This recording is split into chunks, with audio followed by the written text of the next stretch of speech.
Sunday morning.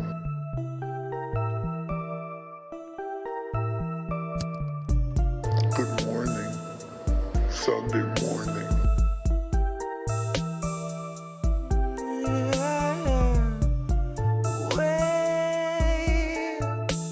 We're 40 Sunday mornings out from normal, and the world is not the same. Said you waited for a warning, but the warning never came.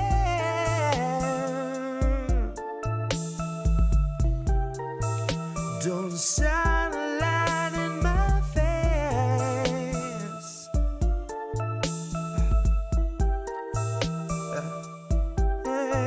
Nancy gonna cut you a check too late. 2 years after your funeral's paid, 2 years after the grave, she'll be a little stronger for all of the dollars she saved. Watching you wake, watching you cling to your family slipping away. Watch her do nothing but pray. Watch her condemn the Republicans, take them to brunch and then shrug it away. Now watch us be outraged half of a day, then pick a new hero to face our leaders and think they could beat them, playing the game they played since Pelosi had real human blood in her veins. They're all one and the same, sold off stocks and they all maintain that the risk was benign and the virus was tame. Flash forward and 40 Sunday mornings fade, 250,000 people in its wake, and the cruise ship sailed today. So motherfucker, don't shine a light in my face. Wait. Good morning, Sunday morning. Good morning, Wait. Sunday morning. We're 40 Sunday mornings out from normal, and the world is not the same. Said you waited for a warning, but the warning never came.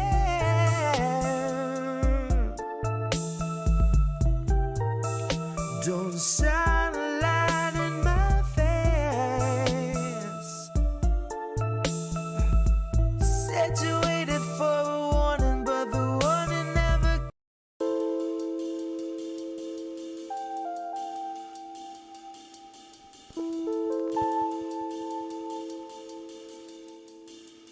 Hey, what about you, eyeballs? What did you see?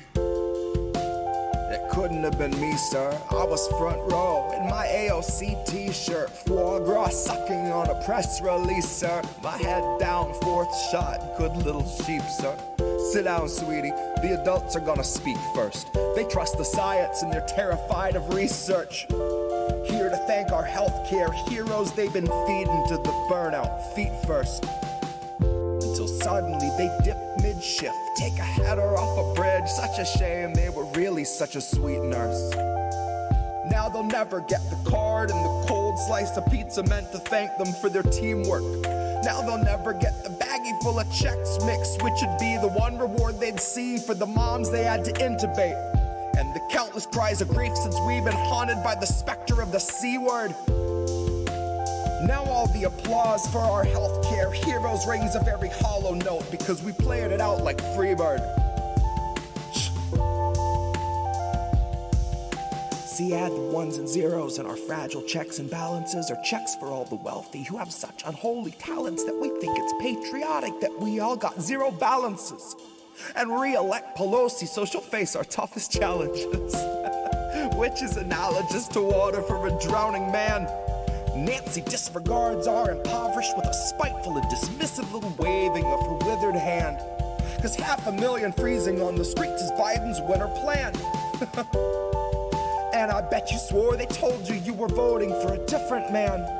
But really all you wanted was a different man. It didn't make a fucking difference if he finishes the previous inhabitant's agenda and starts auctioning protected land. Biden's born to leap at any war a donor's check demands. Turns out that you can't cure greed once it infects a man. Once they lose respect for human life and focus all their fucking efforts on the oil baron rescue plan. Honey, what are we to Hecuba or Hecuba to us that if she's starving we should give a damn? Why should we be moved to tears if someone isn't eating? We won't even recognize that food is essential to our being. It's just us and motherfucking Israel who will not guarantee that food's a basic human right. Because starvation is our favorite tool of genocide disguised as sanctioned democratic healing. That's me in the corner, losing my religion, gouging out my eyes and then dancing on the ceiling. Jesus fucking Christ, what a feeling.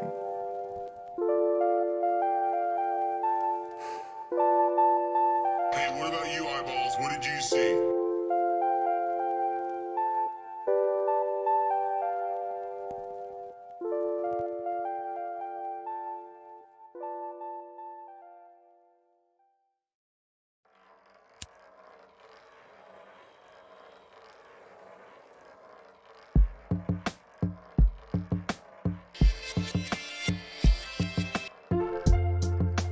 Told to come alone.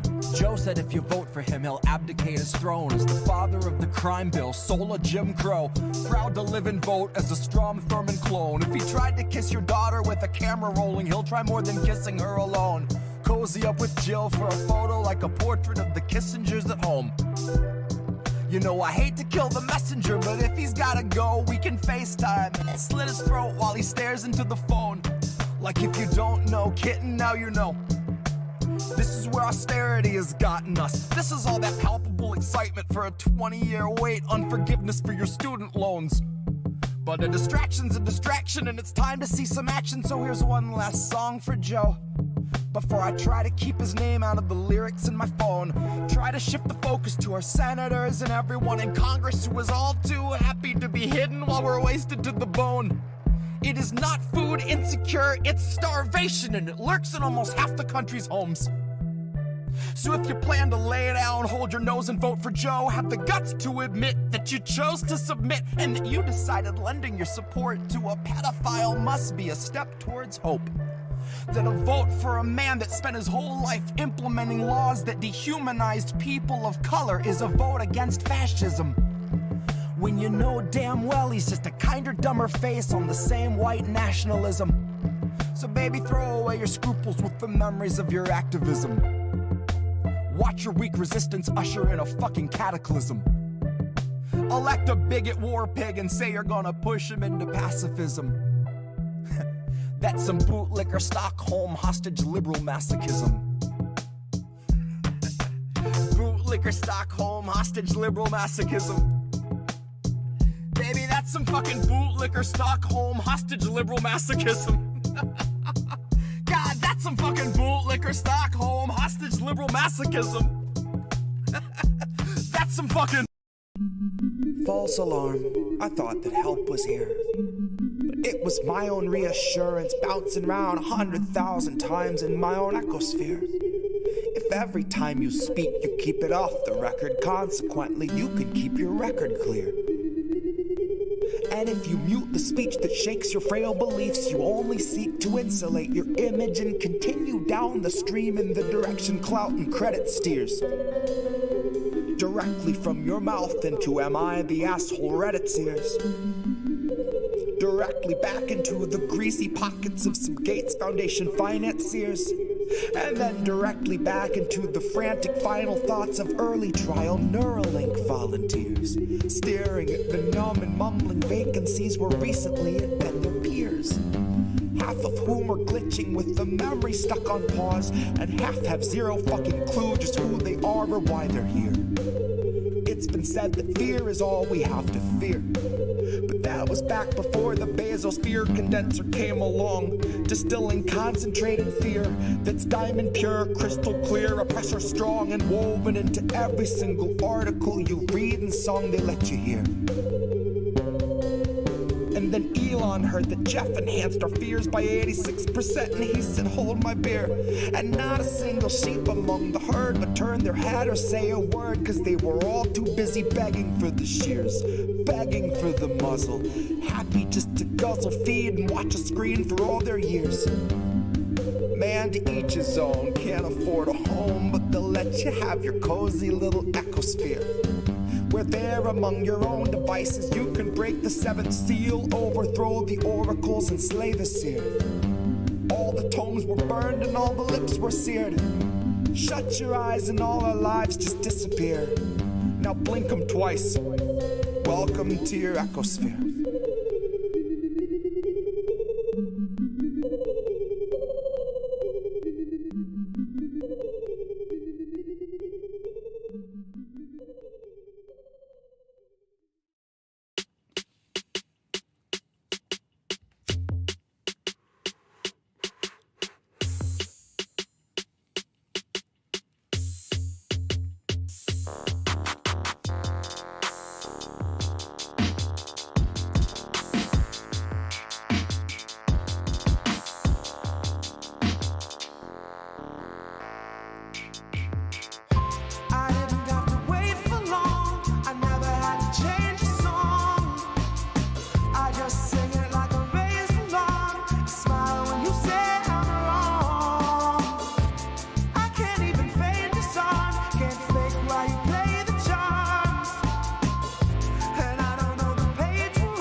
perfect time for you to burn the bridge to self-forgiveness.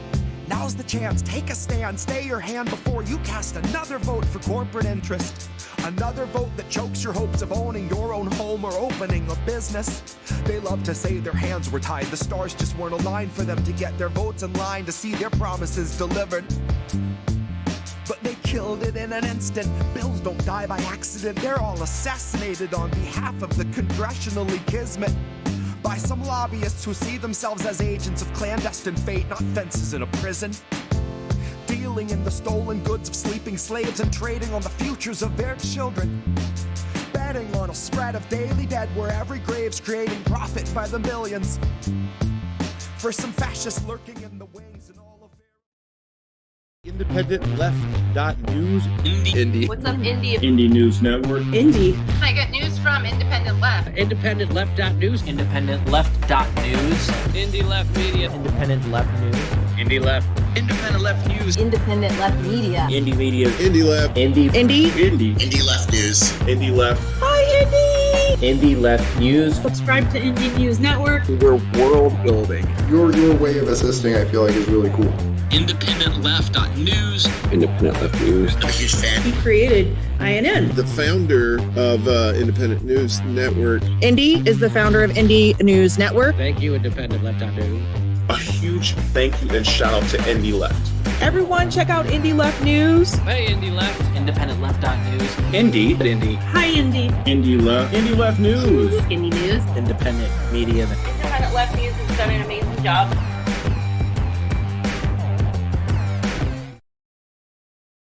Oh, it worked. Hey, how are you, everybody? Surprise! Merry Christmas. Happy Surprise. almost New Year. We're here for a surprise extra bonus show, not an extra bullish show. That was the other night when we aired the grievances on the Festivus show on Uncle Warren's channel and on INN. We're live on INN, of course. This is Indy. Hi, everybody. Hi, everybody. I'm starting to steal Jesse's thunder now. We're kind of opening American tradition now every 2 weeks with him doing the Harry Carey. Hi, everybody. And he's so good at it. I don't do it justice anymore. And shout out to Jesse. How are you, Jesse? We got a bunch of people in chat already. Good to see everybody, family. We got Screw Google. Yes, Screw Google. Eric T. Red. We got Cameron Schwaller and Kate. We got Warren. I saw Oz was already here and Mad Mama Non. What's up, King of Kings? And yeah, we got the King of Kings in here. We got a bunch of new things happening. Really excited about tonight. Really excited about. Somebody said, "Are you excited about the new year?" And kinda, yeah. There's a couple. It can't get much worse. So we are live on Rockfin. We're live everywhere. I'll go into my little spiel in a minute. I just want to say hi to everyone. Give a couple of minutes for people to get in, but and then we get to some stories. I wrote something this week, which is different. Happy Kwanzaa. Yes, we got Karen here. Welcome, Karen. So we're going to follow up on railroad strike. Where are we? What are we going to do now? We're going to talk about Kit Clarenberry put out a killer Substack this week that kind of people missed because there was so much happening and Christmas and everything else. I screwed around with ChatGPT and we found some bias over there, and we're going to dig into a bunch of Twitter file stuff and figure out, not much surprise there, but it's confirmation, and it's actually looking at the communications back and forth with the between executives and all of the Intel community. This guy Elvis Chan in San Francisco, all these other guys. So we're gonna dig into all that tonight too. How's your holiday, dude? All right. My oven broke. Well, that's so that was fun. I see the Festivus poll is still out. Yep. We got, that stream with Warren was great. Pasha was there. That was fun. Old Jardula. But yeah, did that, gave gifts. Ate too much. You went and ate Chinese food, I heard. Oh, that's our tradition. We're supposed to. I think that's a rule or the law. Eric got a nice pair of slippers. Net Randa wishing you peace and In the Old prosperity up in Testament. Canada. Our buddy Yeti just moved down to, I believe, the Calgary area. Hoping he's doing well. INN member Yeti. Give him a follow over on the Twitters. Yeti1181. Okay, so welcome everybody to How Do We Miss That?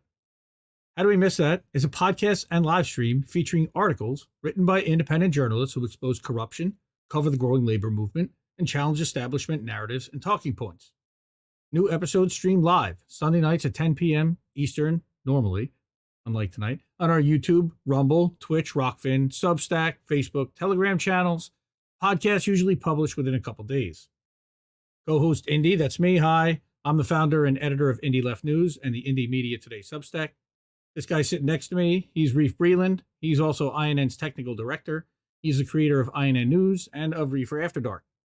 Both of us are co-founders of Indie News Network. He's doing a Queen's Wave right now. A collaborative family of independent content creators. Find all our channels on indienews.network. All the stories tonight were included in independentleft.news between Sunday and Friday. It's just a fire hose of content that comes out all week, and these are just a few articles that I grabbed that I didn't really think anybody was paying attention to, except for, of course, the Twitter files where I want to break down and give my analysis. Please make sure to share this link, like, stream, subscribe to the channel anywhere on all the platforms where you listen. As you know, we're everywhere. Give it a 5-star review on any podcast platform that you're on, like Spotify. We're actually on Spotify video, too, so you can actually watch the thing on Spotify, and I cut it down and I get rid of boats. Because boats doesn't really work for audio, so it goes out as a podcast. That's the only reason I cut it out. Plus, you should watch it here or watch the replay on YouTube or one of the other channels. We're on Rumble again. Rumble's been cranking for us, so hello to Rumble. Hi, Rumble. Welcome, Rumble. Love you guys. Chat over there. Let us know that you're live, because we'd love to see some chat over there. And appreciate everybody checking us out over on the Rumble, because YouTube, of course, we know about algorithmic suppression. Thank you also to everybody over on Rockfin. We just hit 3,000 Rockfin subscribers. Woohoo! Rockfin.com/INDLeftNews. 3,002. I saw we just hit 3,000. So that's big. We're also getting very close to monetization in our 4,000th watch hour here on YouTube. And we're getting close to 1,500 subs here. So we're growing, and appreciate everybody checking it out, and glad you like what you see, and we're going to keep making more stuff. So I'm going to get to the Indie main, and you're going to notice something that looks hey, hold on a second. Now, well, I got to go full screen first. You're going to notice something. Oh, that looked a little different. Well, this is going to look even more different. Hey, now that doesn't look very different yet, but it will. All right. So you've got our killer thumbnail. Thank you so much to Greg, Big Mad Crab, who's probably in the chat. I think we've got somebody over here checking it out. All right. Can you kill the Twitch thing? Railroad strike. What now? What happened over there? I don't know. No, I can't. Thank you. Not on Twitch. Okay. What happened and what now on the railroad strike? I got you. The hell with it. And what happened on Socialist Alternative? Well, we know 115,000 railroad workers lost their right to strike, but what happened? And we kind of did a post-mortem on this. Keely Mullen from Socialist Alternative wrote this. Working on the railroad's always been challenging till the last several decades. It was a well-paying job with downtime. You had a full crew on each train, and schedule was somewhat predictable.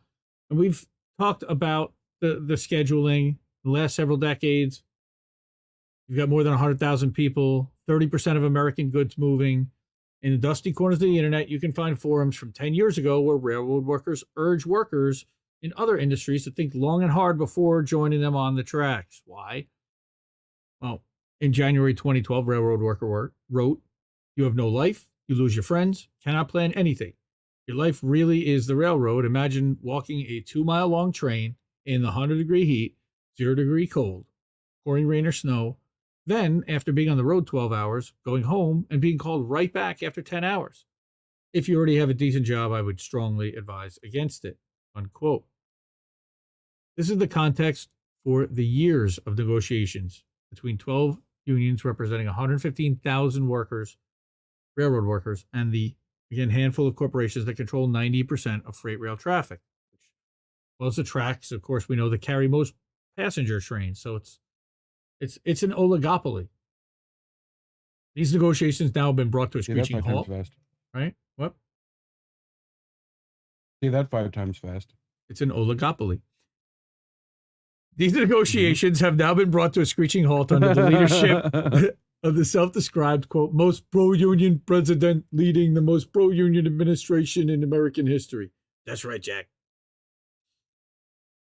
Workers across 4 unions, which together represent a majority of the thoroughly overburdened workers, sheet metal air rail and transport workers, transportation division, the Brotherhood of Railway Signalmen, the Brotherhood of Maintenance of Way Employees and Teamsters, and the International Brotherhood of Boilermakers, they all rejected this proposed contract. But the votes of 80 U.S. senators and 290 U.S. representatives were enough to enforce the deal that the rail magnates wanted and prevent workers from striking for a fair contract. We've seen all this, but the outcome was that one that the bosses had counted on from the start, knowing they had both political parties in their pockets. Okay, as a proud pro-labor president, I'm proud to override the ratification procedures and views of those who voted against the agreement. He's proud. Oh, he said he's reluctant. I'm sorry.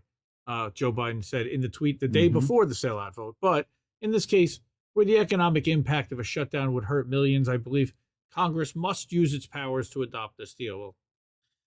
Well, we've heard all about this, but we gotta.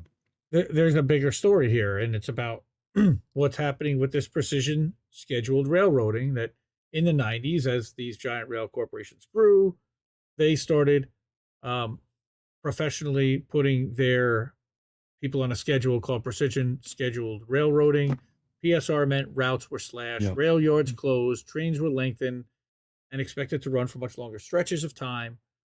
Tens of thousands of workers laid off, right, placing the burden of increasingly difficult work on a smaller workforce.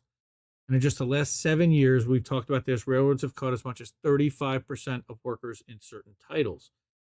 And it's like, a quarter of their workforce or more. Today, these longer freight trains are in some cases operated by a one-person crew. One person is a crew now, whereas historically a 5-person crew would communicate up and down the train.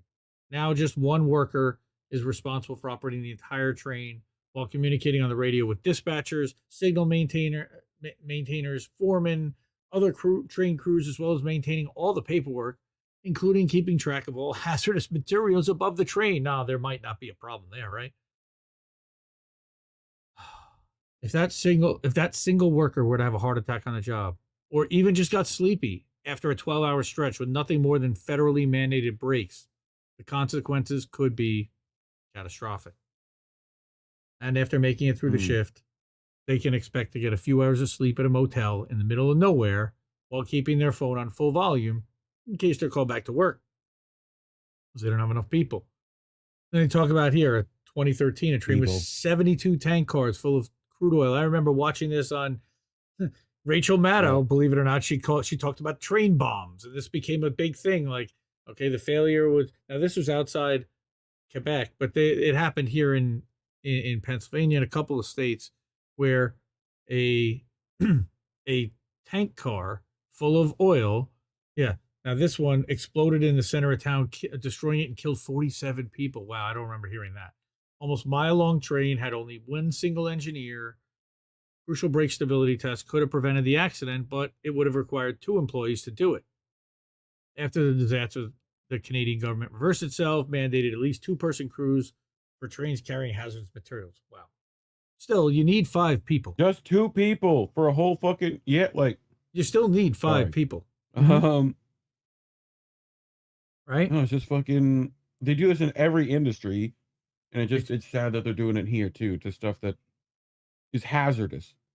Well, it puts us all at risk because the rails go right across the roads, but it's in this dangerous context that rail corporations are making record profits. Of course, we know that in 2016, amidst flurry of cutbacks at Union Pacific, second largest railroad in the U.S., CEO Lance Fritz cut himself a $10 million check. This is nothing compared to the money the bosses give themselves today. In the last 3 years, the CEOs of the 5 largest rail conglomerates have been paid more than $200 million. That's insane. Wealthy company shareholders have been given nearly $200 billion in stock buybacks and dividends. That's even more insane. And who did this? Of course, we know it was our friend, our good friends, the Democrats, right? Right, Bernie? They're the ones that called the vote to break the strike. So how does all this lead us today, where under the direction of Biden, Democrats and Republicans in Congress join hands to crush the workers' impending strike? Well, to understand this betrayal, we have to go back. And again, people have talked about the Railway Labor Act in 1926. The RLA's legislative ancestry can be traced as far back as the strike-breaking warfare of 1877. I mean, we're talking 150 years now. The law allows RLA, Nikki, what? RLA, yeah, that does look like the Railway, yes, Labor Act, the RLA. But she's Nikki Chika now. The law allows the president to intervene in naming. Sorry, go ahead. Oh boy. The law allows the president to intervene in labor disputes that, quote, threaten substantially to interrupt interstate commerce. And this is what Biden did in September with full backing of the union's toothless misleadership. Yes. His administration brokered a new tentative agreement between the rail magnates and the 12 unions representing the rail workers, even though the rail workers overwhelmingly rejected that agreement. The agreement included modest wage gains, though in the context of rampant inflation, any wage increase without a cost of living adjustment amounts to a pay cut, but did not give workers any paid sick leave. Unreal, a key demand of rail workers who currently have 0 guaranteed sick days. They have other vacation days, but they have to use those days for sick days. When the Biden brokered TA was sent to rail workers for a vote, it was defeated in 4 of the 12 unions, right, representing nearly 60% of all rail workers. And this meant that a strike was back on the table, sending the Democratic Party leadership into crisis, knowing it'd be on them to crush the strike at all costs. And this is something that the Democrats are familiar with, though, because Democratic presidents have crushed strikes in each of the following years, 41, 45, twice in 78, Bill Clinton in 94, 97, and of course, Barack Obama famously in 2011. So I don't think we're really covering anything that we haven't covered already so far. But that only 4 of the unions voted against it. Did 8 vote for it? And they're not saying that, but it seems like 8 of the unions did vote that represented 40% of the membership of those 8 unions. Hang on one second. Who voted to crush the strike and who didn't? It's a matter of principle. Anyone who votes to break a strike, no friend of working people. We know this. So there's no amount of strategic justification that can undo it. Striking is the single most powerful tool that workers have to win their demands because it brings profit making to a halt. And that's the one thing that scares billionaire bosses the most. Yes.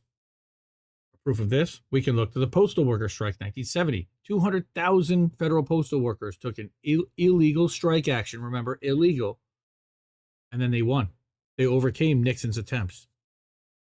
They used the National Guard to break the strike. They overcame their union leadership's conservative hesitancy, and they won. They secured a significant pay increase, a faster step increases, a cost of living adjustment, and ended the practice of postal workers being forced to sit in a swing room unpaid while waiting for work. I remember that. Reef, I think your camera got knocked over. Yep. Politicians across the aisle, but under the leadership of the Democrats, took away workers' best weapon to win their demands. And this is what capitalist politicians are there to do. They're not neutral individuals. The entire election system binds them to their funders so that they'll defend the interests of billionaires against those of workers. Shamefully, of course, we know progressives in Congress, quote unquote, were accomplices in this. Any notion that AOC or Jamal Bowman, DSA in the House can be considered socialist should fully be dispelled at this point. I think so too. So what now? Well, it's crucial that workers everywhere learn the lessons of this betrayal. And first and foremost, that neither the Democrats nor Republicans will ever prioritize the needs of workers over their system's thirst for profit. Again, no surprise, but some people just haven't heard this yet. They're both firmly held tools of the billionaire class. Workers deserve a political voice of our own. Yes, totally agree. So, second and connected. No. Union leaders, right, have a well-established practice for many decades of fastening themselves to the rear end of the Democratic Party. And in 2020, the Teamsters, who absorbed BMW ED, okay, that's the third largest rail union in 2004, gave over $2.1 million to Democratic candidates. And for what? To get sold down the river. In fact, over the summer, Teamsters leaders Sean O'Brien and Fred Zuckerman welcomed Biden's intervention, though they later attempted an about-face. Zuckermanberg? Right. We need an active rank-and-file movement within the unions pushing for genuine internal democracy, including democratic oversight over the small d, not Democratic Party, but democratic oversight over the spending of union members' dues money, as well as for political independence for both parties of big business. Okay. Already, there are very positive signs that this is afoot in the rail unions. Just this week, members of the Brotherhood of Locomotive Engineers and Trainmen, the BLET, this is what I was talking about, they voted to oust their president, Dennis Pierce, as punishment for his collusion with Biden. And the consequences of this betrayal will be brutal for railroad workers who will now be forced to continue working in hazardous conditions. But it can also serve as a wake-up call for the left and labor movement to fight for a fundamentally new strategy, one defined by political independence, genuine democracy, and class struggle militancy. Yeah, I mean, we have no home in either major political party. Hey, what's that? Check that out. But we do have a store. You can find awesome goodies. You get you a hoodie. We got shop. Check it out. Beanie. You get some merch. And that beanie's embroidered. It's hot. I'm waiting for it to arrive in the mail. We got a couple shirts. We got hoodies. A onesie. We got Zip Up. Indie Media Today for the Substack. We got Indie Left News. We got How Did We Miss That? Got a little bit of everything. And pretty soon we're going to have a new logo to add to this one called Indie's Tech Tips. So check that out. That's coming. We just started recording today. Just the tips? Just the tips. I'm not going deep. Roger. Not going well. We're going deep with the tips. Wow. Like hole you're digging yourself in? We have derailed. Greg, I moved you back. I moved you back till after we do the Twitter thing. All right?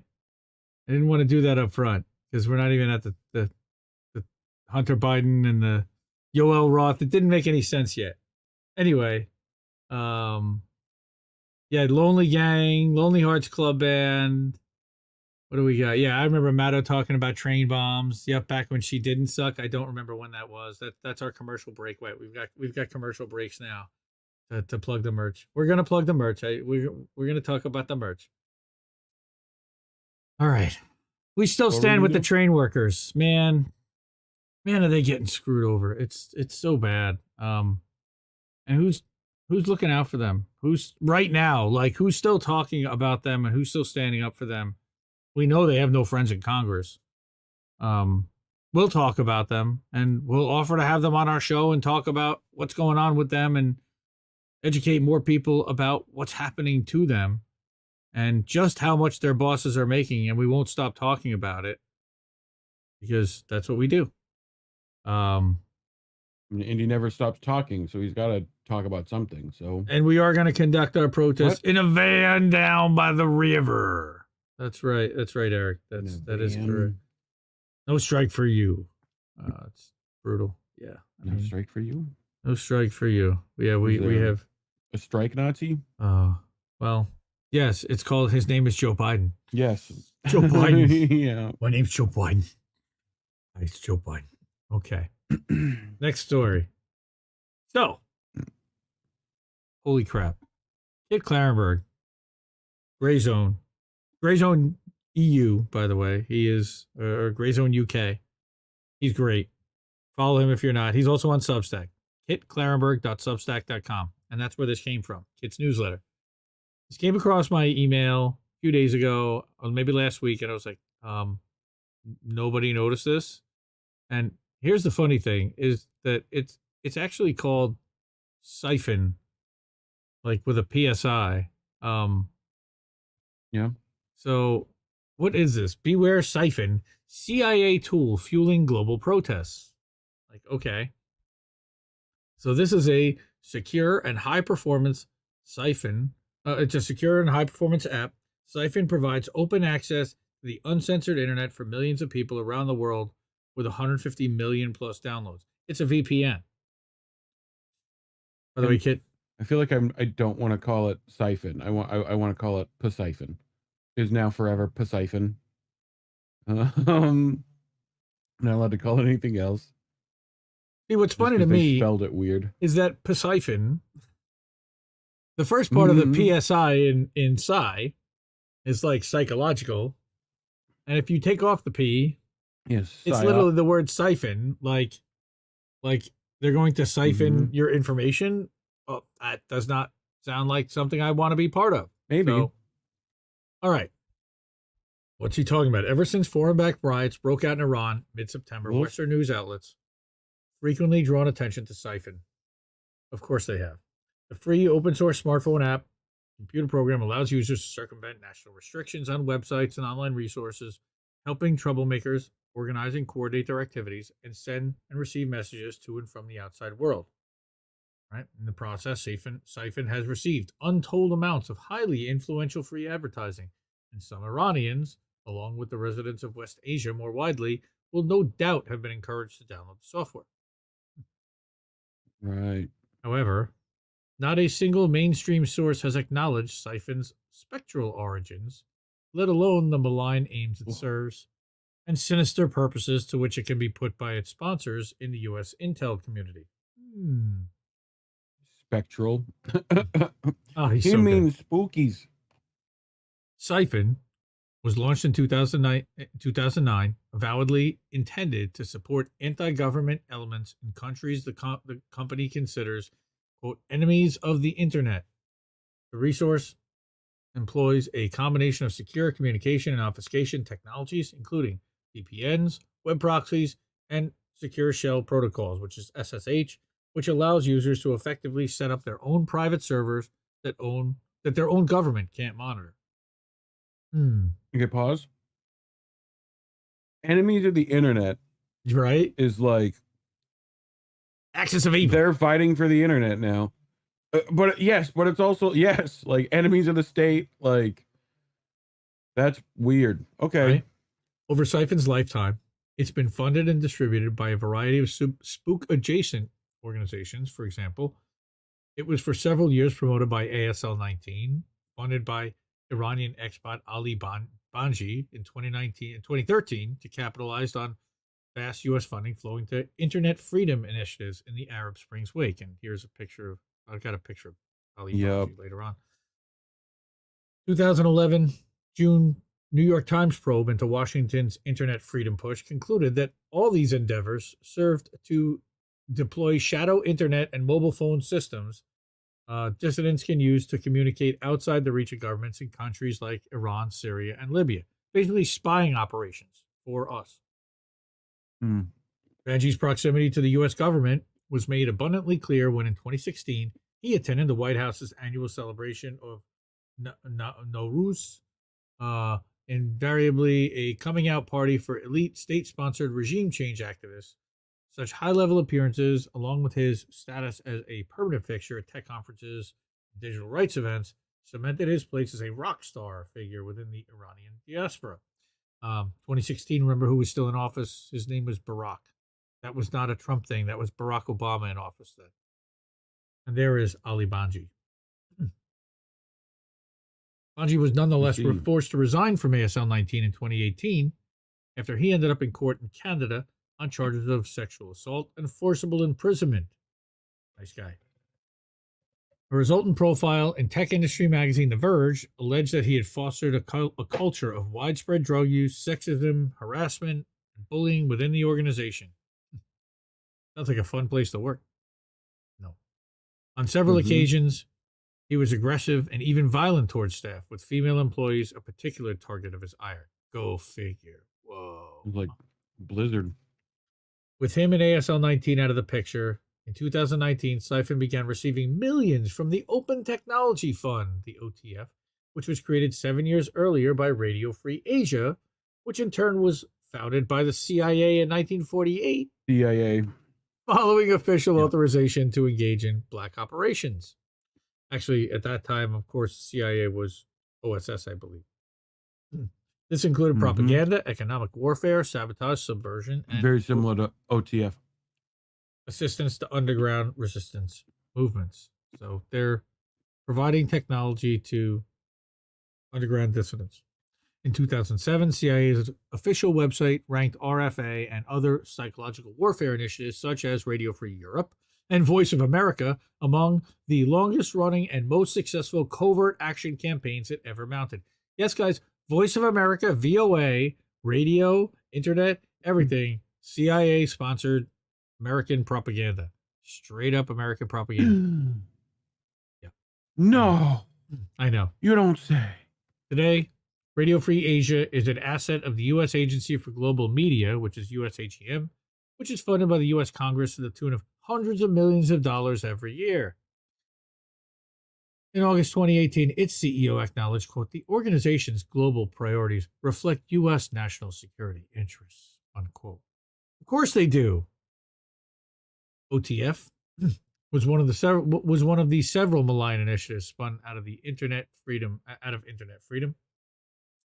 Individuals intimately involved in making this desire a reality are under no illusion as to the true raison d'etre that they're serving. Right? In February 2015, Gillian York, an OTF advisory board member, stated she fundamentally believed internet freedom was at heart an agenda of regime change. Well, yeah, because if you can control the messaging in and out of the country and you can block anybody that's questioning any kind of authority out there, yeah, you're going to be able to control narratives and push down uprisings and get rid of dissidents, which is what they've been doing. Of course, OTF, being the brainchild of a U.S. Intel-created psychological warfare platform, illuminates a key purpose of Psiphon, namely ensuring citizens of countries in the crosshairs of ongoing U.S.-led regime change efforts can continue to access Western state propaganda. Of course. In November 2019, USAGM fact sheet on tools supported by OTF gives top billing to Psiphon. So, of course, let's everybody run and use it. Signal too, by the way. So, examples of tools supported by OTF. And here you go. Here's a list. Any look familiar to you? F-Droid. Yep. Tor. Snowflake. NoScript. Uni. Right. So Tor browser. All of these things are supported by OTF. And what does that mean? OTF provides emergency support to independent media outlets and journalists facing digital attacks to get back online and mitigate future attacks. Over 2 billion people use OTF-supported technology daily. More than 2/3 of all mobile users globally have technology incubated by OTF on their device. I think I have Signal on mine. But other than that, I don't have anything else on mine from that list. So, quote, OTF, like I said, provides that. I think I just read that whole thing.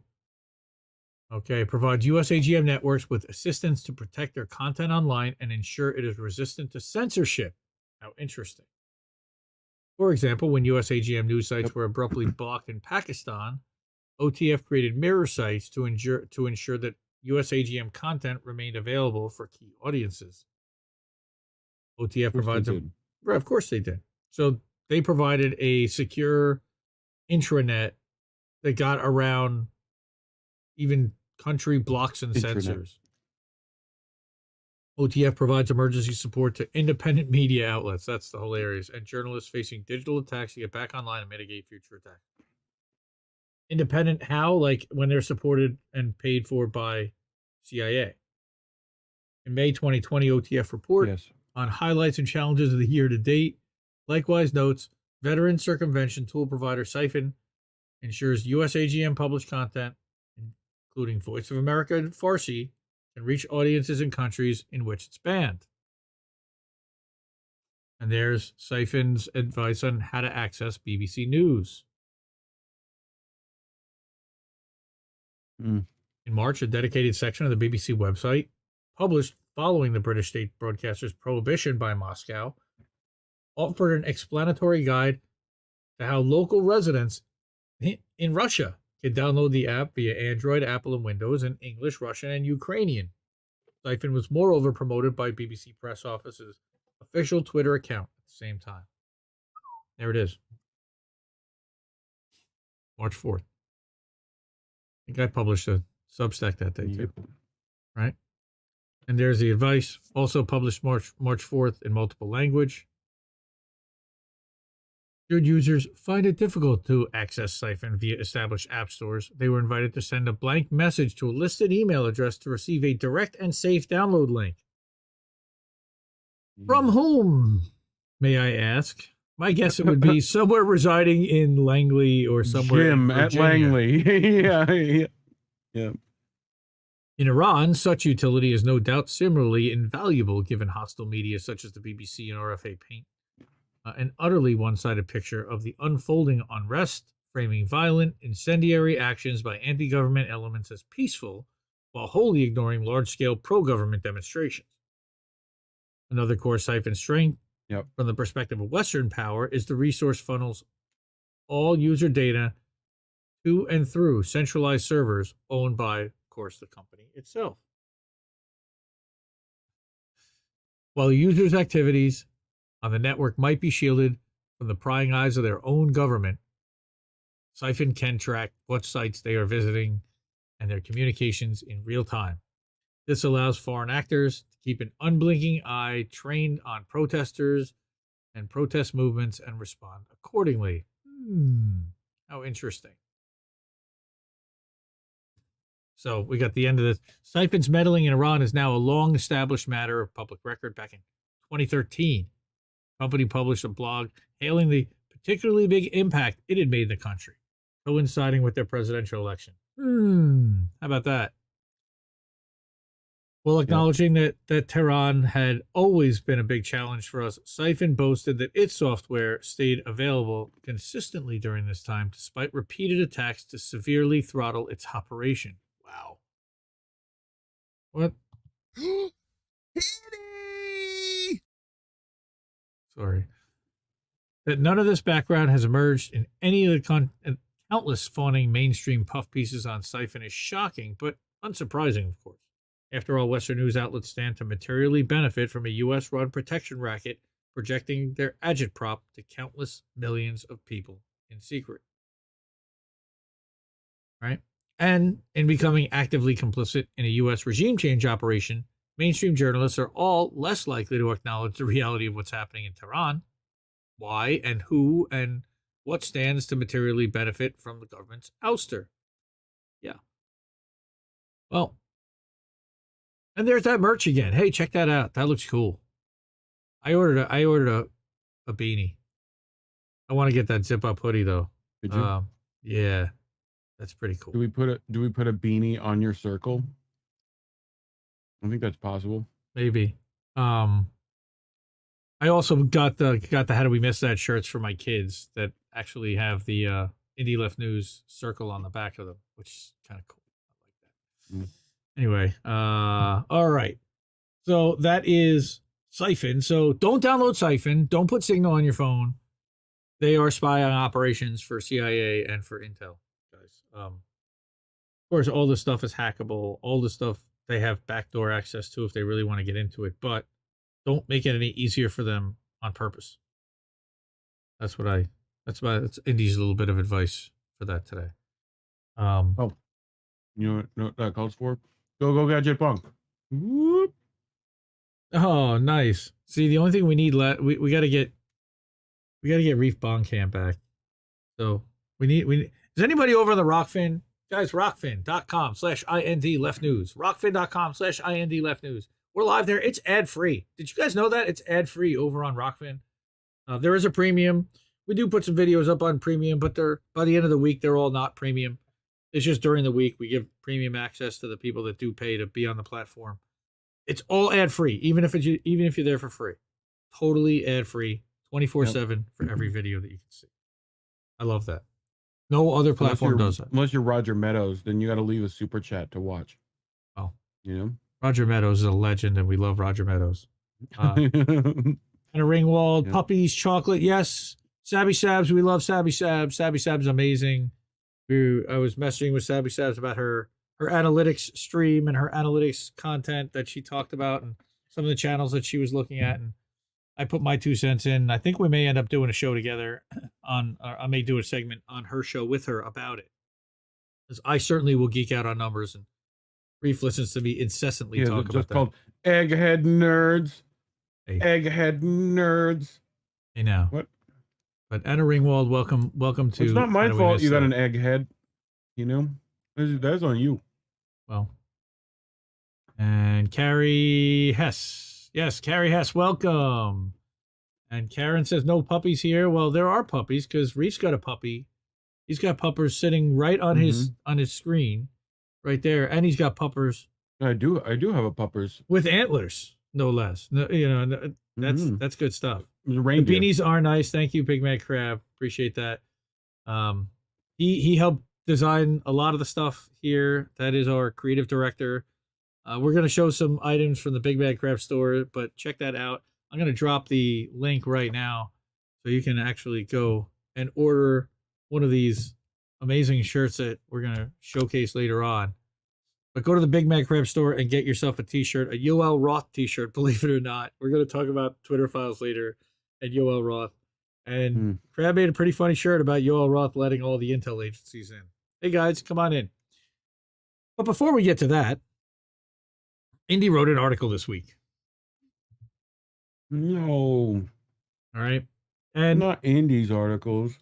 So I was going to write an article about ChatGPT or about the Hunter Biden laptop and something, and I decided to use ChatGPT to write this article because the first time I wrote it in Substack, it got blown out and the draft got lost. I'm like, you know what? I'm going to use AI to write this article, talking about the Hunter Biden laptop and censorship and Twitter and the Twitter files, and let's see what it spits out.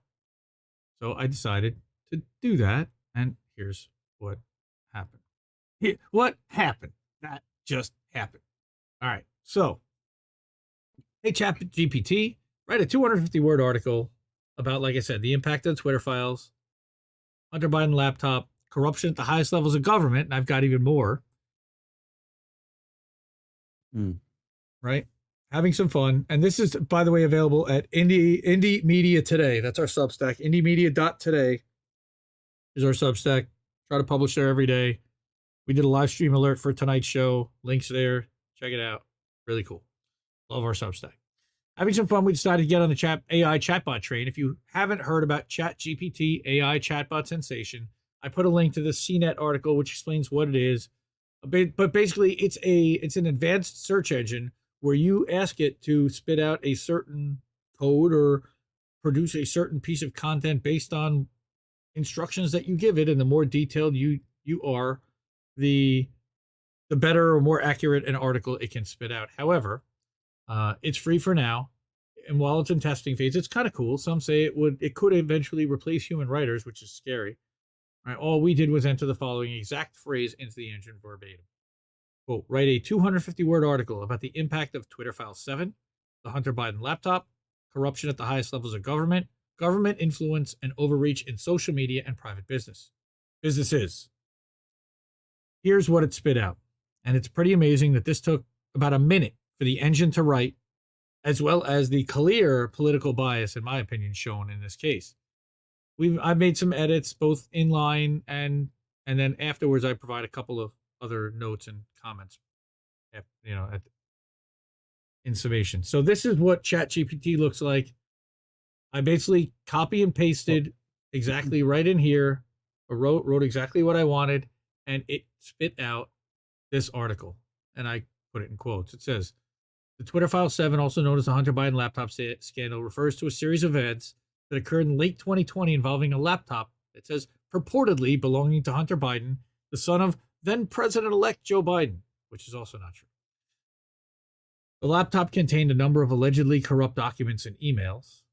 I add, and videos with minors performing explicit sexual acts, including ones that appear. Yeah, but those were the fake ones. Right. That appeared to show, no, they implicate Hunter Biden participating in illegal activities such as drug use and influence peddling. The scandal had significant impact on the 2020 presidential election and has continued to reverberate through the political landscape in the United States.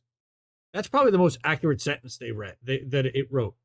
It has led to widespread accusations of corruption at the highest levels of government and has fueled concerns about government influence and overreach in social media and private businesses. My comment is that it should absolutely be investigated thoroughly.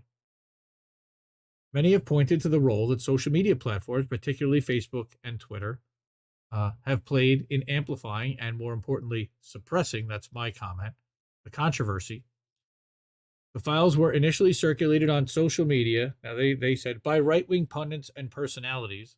My comment again that plenty of people to the left of Biden shared it initially too, but the initial person to reveal the info to the media publicly was Rudy Giuliani. However, the timeline is going to show why. Rudy, who claimed that they showed evidence of corruption within the Biden family, which the laptop certainly did.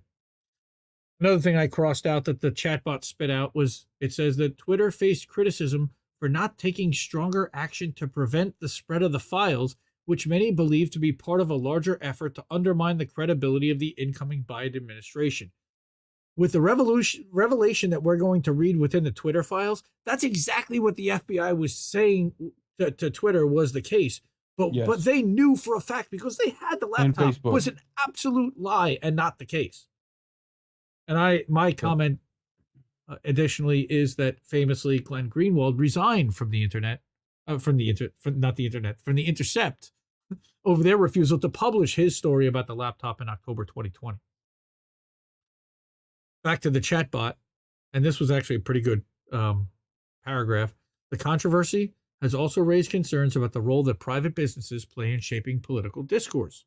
Some have argued that companies like Twitter have too much power to shape public opinion, and they should be more transparent about their decision-making processes.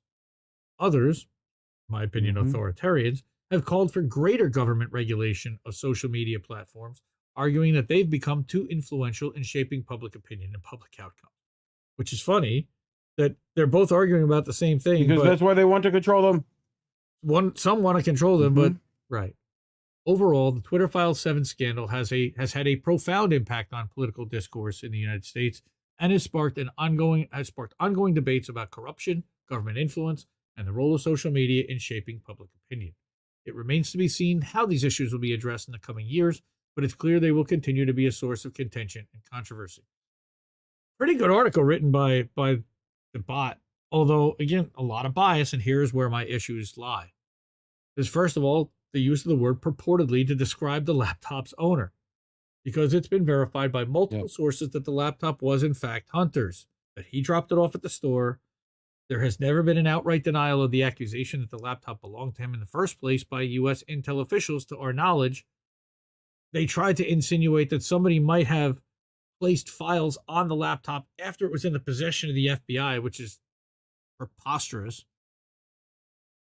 Also referring to Biden as then president-elect, because timeline-wise, Biden was still the candidate challenging a sitting president at the time, not the then president-elect.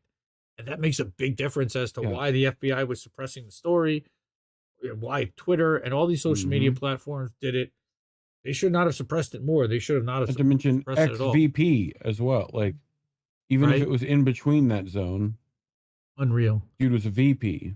All right. And then, of course, the thing that really drove me crazy was this Twitter faced criticism for not taking stronger action to prevent the spread of the files, which many believe to be part of a larger effort to undermine the credibility of the incoming Biden administration. Wait a minute. Interesting that the algorithm didn't mention the much more important free speech issue of suppressing the story to the point of preventing it from being DM'd between users. Instead, it defaulted to a protect the powerful person mentality, ignoring the potential that the accusation of corruption could actually be correct, but that nobody's been allowed to fully investigate it. Also, that Biden had not yet won the election, so to claim that it would undermine the credibility of the incoming administration isn't exactly accurate.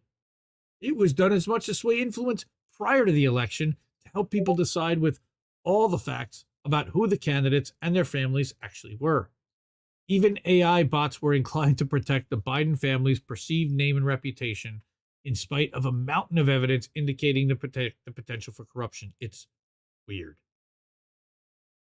So that was my little experiment with AI chatbot. I don't know what everybody thinks of ChatGPT, if you've messed with it, if you've heard of it, if you've heard people talking about it, but I also found this interesting. This is the Hunter Biden timeline, where in mid-2019, I don't know how big this is, but Rudy Giuliani, the DOJ and the FBI are monitoring his communication. In December of 2019, they subpoenaed the laptop. In August of 2020, with no action by the FBI, the laptop repair company provides the hard drive copy to Rudy Giuliani. And 8 weeks later, on October 11th, Rudy provides the copy of the hard drive to New York Post. FBI alerts Hunter Biden's lawyer that repair company retained a copy of the laptop, providing it to Giuliani, who gave it to the New York Post. And on October 13th, it gets published, right? On October 14th. But in the meantime, we know that the FBI warned Twitter sending 10 private documents through Teleporter about a laptop story. And that's when, on October 14th, and we're going to, again, talk about the Hunter Biden laptop story and the Twitter files in the next segment. And hey, look at that merch one more time.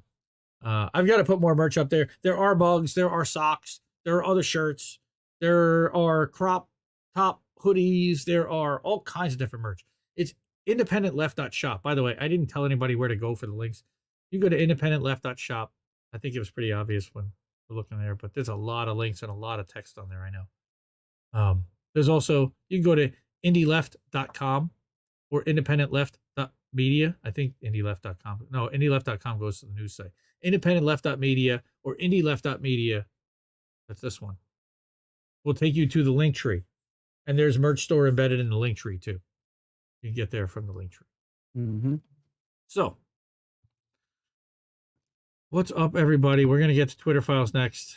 We're nice, 45, 50 minutes in.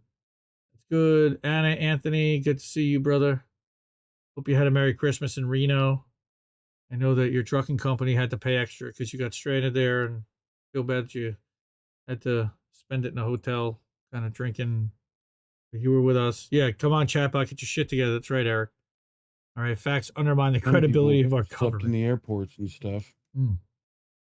All over the place. I mean, I heard even the 100 millionaire David Sirota got stuck somewhere and got stuck without a rental car. Oh my God. The 100 millionaire? Well, okay. Yeah. He's got a bunch of cash. Yes. I know, I feel you. So $100 million. $100 million. And our corporate overlords discredit themselves. Yes, 100%. Thank you. All right, so Twitter files, and we've got a bunch of Twitter files to get to. I know it's going to be a while. Stay with me, but we know what this is. And shout out to Greg, Big Mad Crab. At the end of all this, and I put the link in the chat already, but you can get this on a shirt. You can get this on a shirt at the Big Mad Crab shop. Hilarious meme. Ah, yes, hello. Come right in to my FBI and get your shirt here, right here. Federal government family. I'm not really trying to hawk merch on here. Would you like a shirt? Oh, maybe a little bit. Do you find that your chest gets cold? So we start with part 6. So last week we covered parts 3, 4, and 5, and that was about the removal of Trump, and I think about some of the Hunter Biden laptop. We're going to get to more of that, but this was, of course, a pretty spicy one about Twitter file, Twitter, the FBI subsidiary, and the amount of communication going on between FBI and Twitter safety and governance, right? Twitter files are revealing more every day about, and this was already like a week and a half ago. When was this? On the 16th, so 10 days ago. It feels like an eternity since he published this. And when I screen capped it, it had 132,000 likes and over 50 million views. 50 4.9 million views to be exact. Twitter files are revealing more every day about how the government collects, analyzes, and flags your social media content. Isn't that nice?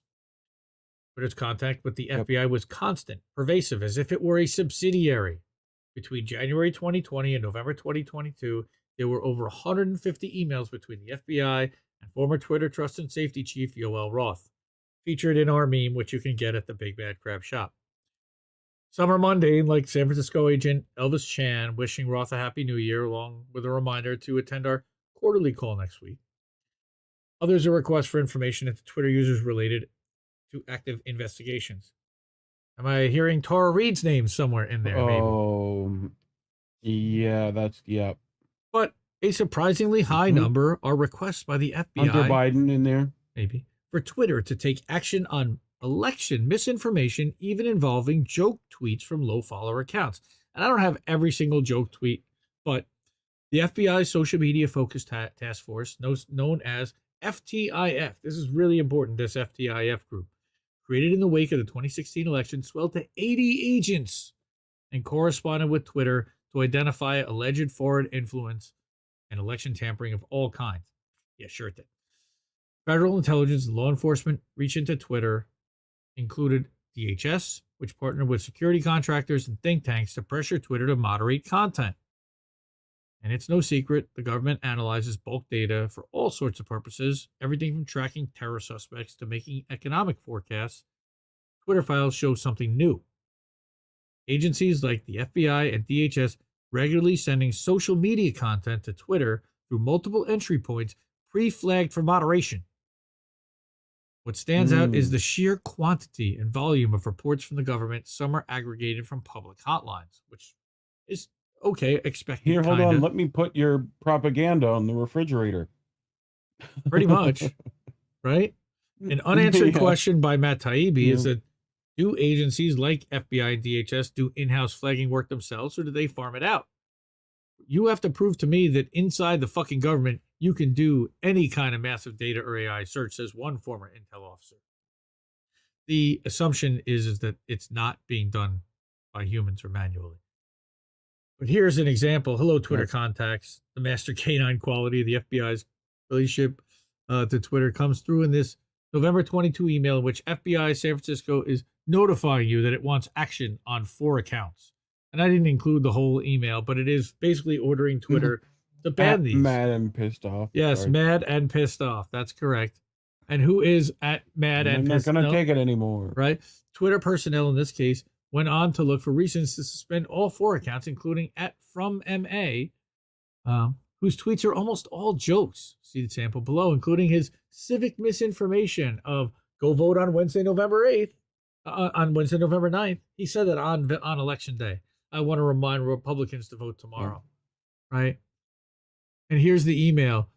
I've reviewed this already from the TD perspective and suspended 3 of the accounts for multi-account abuse and ban evasion violations. Rodrigo, could you please review From MA for possible civic misinformation or direct to the appropriate part of GET for their review? Like, Twitter cops, man. Literally, Twitter cops, just to show that the FBI can be hyper-intrusive in both directions. That is a pretty good container ship, right? They also asked Twitter to review a blue-leaning account for Claire Foster, who, by the way, of course, was not suspended. Now, she said the same thing, that I'm a ballot counter. If you're not wearing a mask, I'm not counting your vote. And for every negative comment, I'm adding another vote for the Democrats. Okay. And, of course, you've got the FBI. They don't play. Anyone who cannot discern obvious satire from reality has no place making decisions for others or working for the Fed, said Claire Foster when told about the flagging. Of the 6 accounts mentioned in the 2 previous emails, all but 2, the one that we showed you and this one, were suspended. So everybody else was suspended, but these 2 were not. Hilarious. I can't believe the FBI is policing jokes on Twitter. That's crazy. Yeah. In a letter to Deputy General Counsel and a former top FBI lawyer, it's our friend Jim Baker, on September 16, 2022, legal exec Stasia Cardiel outlines results from her soon-to-be weekly meeting with DHS, DOJ, FBI, and the Office of Director of National Intelligence. Okay, I guess Reef's got an audio issue here going on. He's got to plug in. But this Twitter exec writes that she explicitly asked if there were impediments to the sharing of classified information with industry. The answer, FBI was adamant that no impediments to sharing exist. Number 25, that's really important. Basically, the FBI is allowing the people at Twitter that are allowed to see everything. This passage underscores the unique one big happy family vibe between Twitter and the FBI. Are we back? Yes. Nice. With what other firm would the FBI blithely agree to no impediments to classified information? Weird. At the bottom of that letter, she lists a series of escalations apparently raised at the meeting, which were also already handled. About one, she writes, I flagged a specific tweet on Illinois use of modems to transmit election results in possible violation of the civic integrity policy. Except they do use that tech in limited circumstances. It's not limited. And they, ES&S, denied that they even had the modems in the machines. That's the truth. All right. Another internal letter from January 2021 shows Twitter execs processing an FBI list of possible violative content tweets. Right? This is amazing. So, in this March 2021 email, an FBI liaison thanks a senior Twitter exec for the chance to speak to you and the team, and then delivers a packet of products. Well, what are products? What products do the FBI produce? Well, the executive circulates the products. Noriega produced good bricks. Right. What? But these are really DHS bulletins stressing the need for greater collaboration between law enforcement and private sector partners. Oh, God, on what? The Russian malign influence use of permissive social media platforms, heightened domestic violent extremist threat to persist in 2021, and Iranian influence efforts to primarily use online tools to target U.S. audiences remain easily detectable for now, which is interesting because we just talked about Psiphon, right? How would they know that? It's all connected. The ubiquity of the 2016 Russian interference story as stated pretext for building out the censorship machine can't be overstated. It's analogous to how 9/11 inspired the expansion of the security state and the creation of the DHS. Right? And then there's a little bit more about their expansion into what they believe is the Russian malign influence use of permissive social media platforms. My guess would be Telegram and the ones that they haven't blocked yet. He says, while DHS in its products pans permissive social media for offering operational advantages to Russians, it also explains that the domestic violent extremist threat requires addressing information gaps. Okay, which could partially be mitigated with increased collaboration, what a surprise, between law enforcement, terrorism prevention efforts, and private sector partners. We judge these partnerships would improve our ability to detect changes in DVE trends and provide early warning of potential attacks. If you listen to Whitney Webb, and I do, I'm a big fan, she talked about them using January 6th specifically for this reason. Talking about domestic violence and Patriot Act 2.0, spying on American citizens, taking the tactics they had used abroad and applying them domestically. FBI in one case sent over so many possible violative content reports, Twitter personnel congratulated each other in Slack for the monumental undertaking of reviewing them. And I don't want to put the Slack messages in. There were also multiple points of entry into Twitter for government-flagged reports. This letter from Agent Chan to Yoel Roth references Teleporter, which is a platform through which Twitter could receive reports directly from the FBI. And not only that, but what is this? Reports came from different agencies. Here, an employee recommends bouncing content based on evidence from DHS, etc. This is government regulating speech now on private platforms.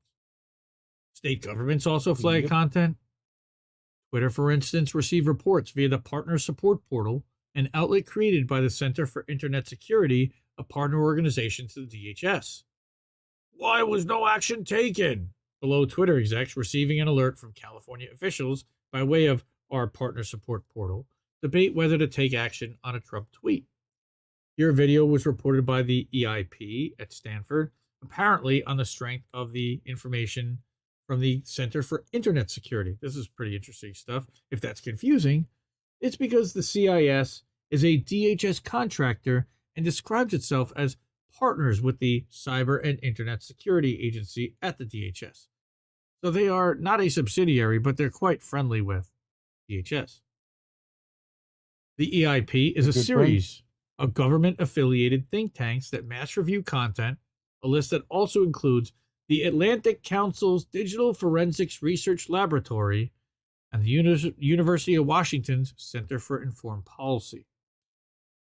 The takeaway, what most people think of as the deep state, quote unquote, is really a tangled collaboration of state agencies, private contractors, and sometimes state-funded NGOs.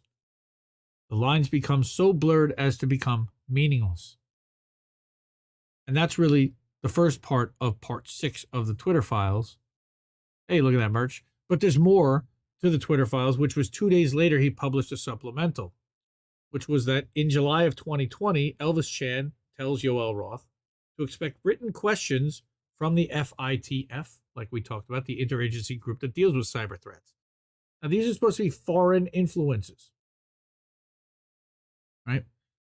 Questionnaire authors seem displeased with Twitter for implying in a July 20th briefing, DHS, ODNI, FBI, and industry briefing, that you indicated you had not observed much recent activity from official propaganda actors on your platform. Right? And I have this long email, which you can see at the Twitter files. One would think that would be good news. The agencies seem to feel otherwise. So Chan underscored this. There was quite a bit of discussion within the USIC, the intel community, to get clarifications from your company. The task force demanded to know how Twitter came to its unpopular conclusion. Oddly, it included a bibliography of public sources, including a Wall Street Journal article, attesting to the prevalence of foreign threats as if to show Twitter they got it wrong. Roth, who's receiving the reports, circulated them with other company execs and complained that he was frankly perplexed by the requests here, which seemed more like something we get from a congressional committee than the Bureau. Yeah. Yep.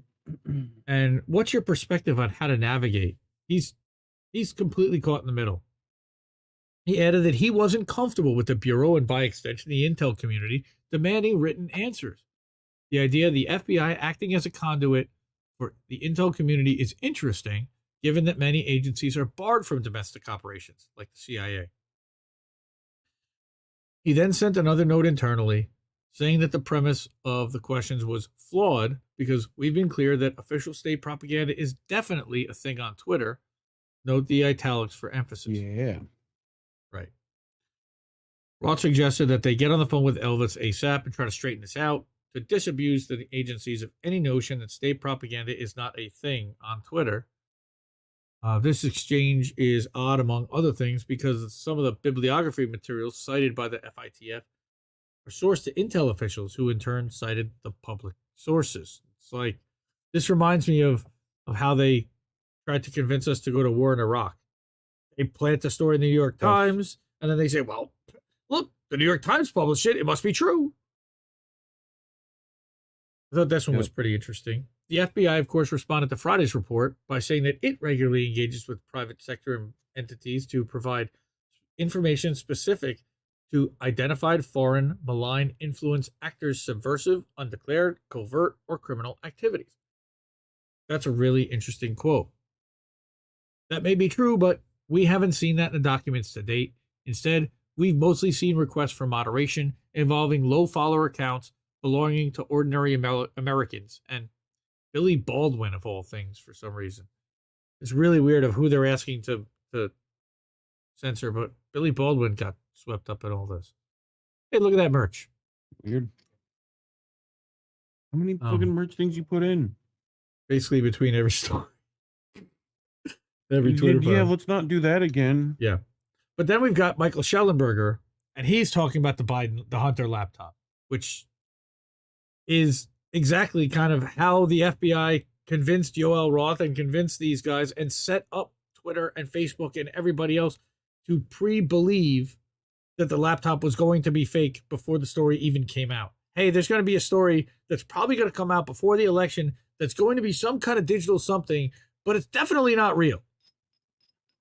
They already knew that it was real. Yes, Crab says we need marketing. Mm-hmm. You're wrong. All right. No, I'm not. How the FBI and intel community discredited factual information about Hunter Biden's foreign business dealings both after and before the New York Post revealed the contents of his laptop on October 14, 2020. This one has 96.2 million views and over 166,000 likes. And it's not all right-wingers, guys. I promise you, it's not. In Twitter File 7, we present evidence pointing to an organized effort by representatives of the intel community aimed at senior executives at news and social media companies to discredit leaked information about Hunter Biden before and after it was published. Dude, this has been, now again, we knew that they did this, but now you see the emails. You see the actual influence and how it was done. So that's actually the sign. It says, on December 9th, 2019, the FBI issues a subpoena for and takes possession of Hunter Biden's laptop. This is way before the story comes out. So they knew, they had the laptop, they knew what was on it back in December of 2019. By August of 2020, Mac Isaac, who's the owner of the repair shop that Hunter dropped the laptop off at, had still not heard back from the FBI, even though he'd discovered evidence of criminal activity. And so he emails Rudy Giuliani, who was under FBI surveillance at the time. In early October, Giuliani gives it to the New York Post. Shortly before 7 p.m. on the 13th, Hunter's lawyer emails JP Mac Isaac. Hunter and Matsiris, that's his lawyer, I believe, had just learned from the New York Post that its story about the laptop would be published the next day. At 9:22 p.m. Eastern, Elvis Chan, who we've talked about in the last Twitter files, sends 10 documents to Twitter's then head of site integrity, Yoel Roth, through Teleporter. You heard about Teleporter. It's a one-way communications channel from the FBI to Twitter. And the Teleporter is one-way vanishing messages. They explode over time. It's almost like Go Gadget. This message will explode. Will self-destruct in 8 seconds. So the next day, on October 14th, New York Post runs its explosive story revealing the business dealings of President Joe Biden's son, Hunter. Except, again, he wasn't President Joe Biden then. Every single fact in it was accurate. May I repeat again, every single fact in that article was accurate. And yet, within hours, Twitter and other social media companies censored the New York Post article, preventing it from spreading and, more importantly, undermining its credibility in the minds of many Americans. Why is that? What exactly happened? Well, on December 2nd, Matt Taibbi, of course, we covered in the first one, described the debate inside Twitter over its decision to censor a wholly accurate article.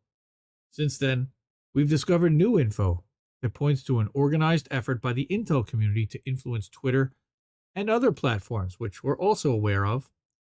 But first, and I'm not going to play this video, but I highly encourage everyone to watch it. It's important to understand that Hunter Biden earned tens of millions of dollars in contracts with foreign businesses, including ones linked to China's government, for which Hunter offered no real work. And there's an interview to the big guy, right, by Peter Schweizer. Okay, that's in the Twitter files. You can watch it, and you can link to it there.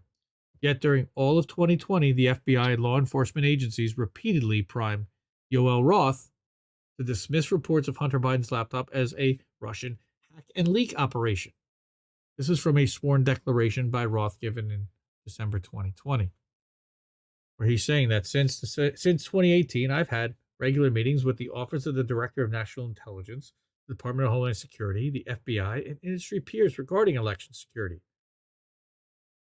Why he's testifying, I don't remember exactly, but that's pretty crazy. I think it's during about one of the lawsuits that have been brought against Twitter for censorship. During these weekly meetings, the federal and law enforcement agencies communicated that they expected hack and leak operations by state actors might occur in the period shortly before the 2020 presidential election, likely in October. It's called the October surprise, and everybody knew it was going to happen. I was told in these meetings that the intel community expected that individuals associated with political campaigns would be subject to hacking attacks, and that material obtained through these hacking attacks would likely be disseminated over social media platforms, including Twitter.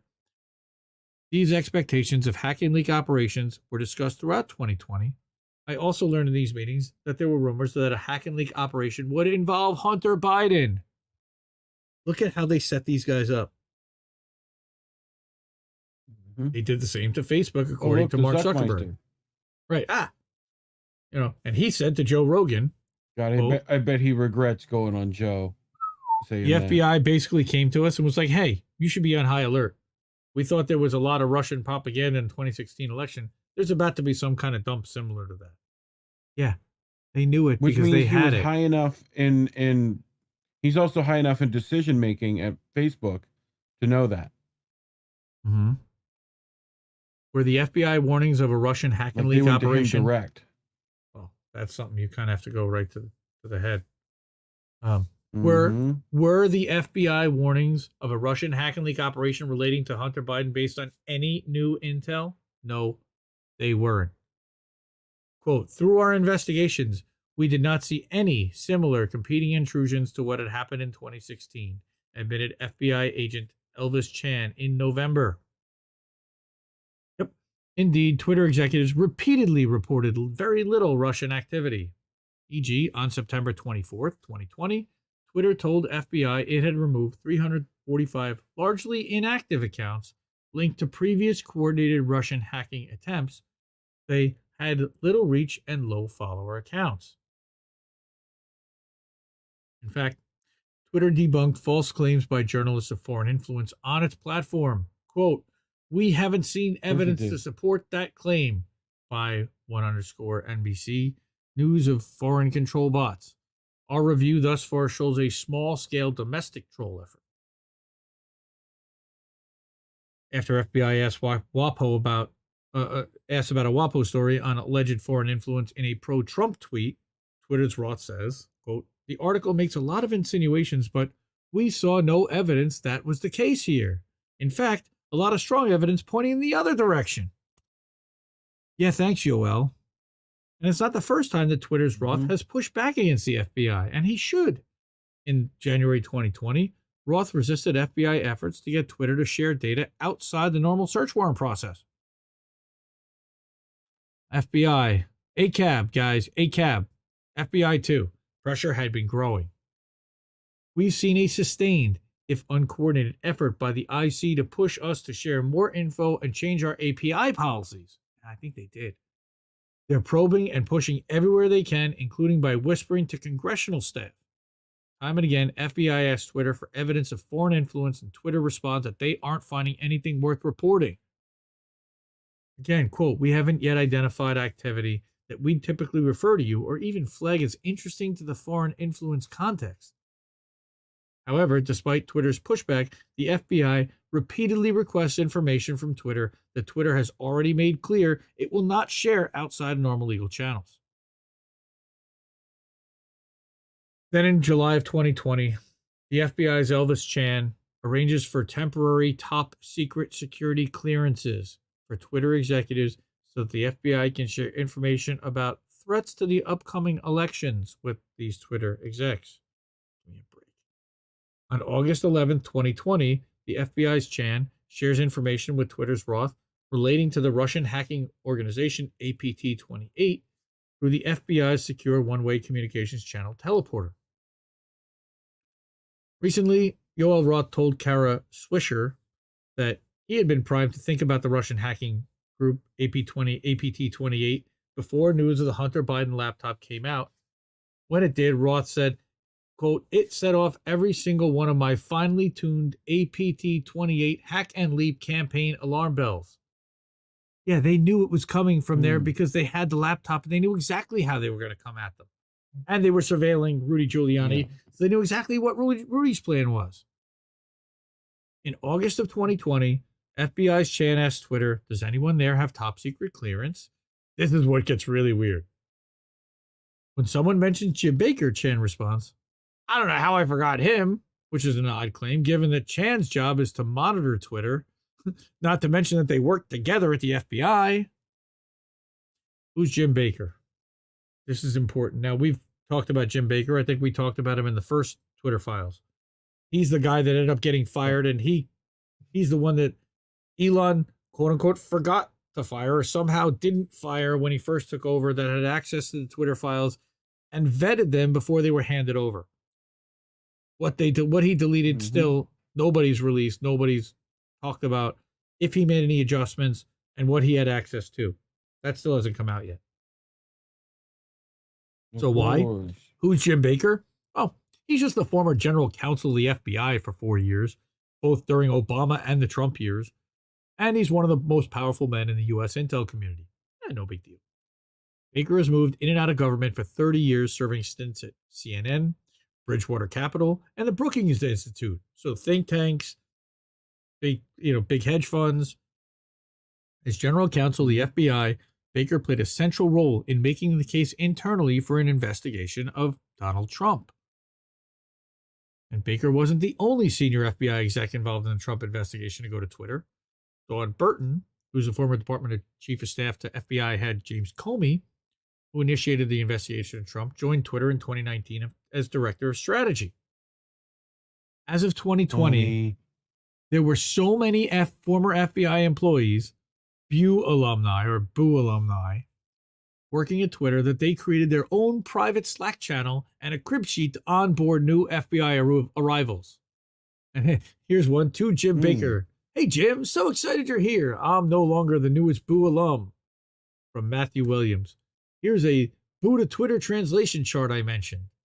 So literally, like, for all the different offices, climate survey, intranet homepage, team topic sites. It used to be FBI SharePoint sites. Now Twitter uses Confluence. These are the different programs that you use. Expense tool was Trip for the Bureau. Yeah. Now it's Concur. Personnel tool, you were using EPA and HR Source. Now you're using Workday. 401k, and what you use to access all your different programs, similar to how you were using it at the Bureau. Thanks so much. Here's send that to the Vanguard. Right? Efforts continued to influence Twitter's Yoel Roth. Seems like they just targeted this guy, and I feel bad for him in a way, but at the same time, look, he knew what he was, where he was, and what job he had, and he continued to do it. In September 2020, Roth participated in an Aspen Institute tabletop exercise and a potential hack and dump operation relating to Hunter Biden. How interesting. The goal was to shape how the media covered it and how social media carried it. So wait a minute. 4 weeks, not even 4 weeks before, but weeks before the Hunter Biden laptop came out, the Aspen Institute literally held a conference where they game planned out what would happen if a Hunter Biden laptop came out. And nobody thought it was weird. That sounds like, right. What was it, South Park episode? Right. The organizer was Vivian Schiller. Right. The organizer was Vivian Schiller, who's the former CEO of NPR, former head of news at Twitter. Nice, polite Republicans. Former general manager of the New York Times, and former chief digital officer at NBC News, steeped in mainstream media and government connections, basically. Attendees included Meta or Facebook's head of security policy and the top national security reporters for the Times, WAPO, and others. By mid-September 2020, Chan and Roth had set up an encrypted messaging network so employees from FBI and Twitter could communicate. They also agreed to create a virtual war room for all the internet industry plus FBI and ODNI traffic. You probably shouldn't call it the virtual war room. We probably shouldn't call it the war room. That's probably a bad idea. There's no laughing in the war room. No. So fighting in the war room, that's it.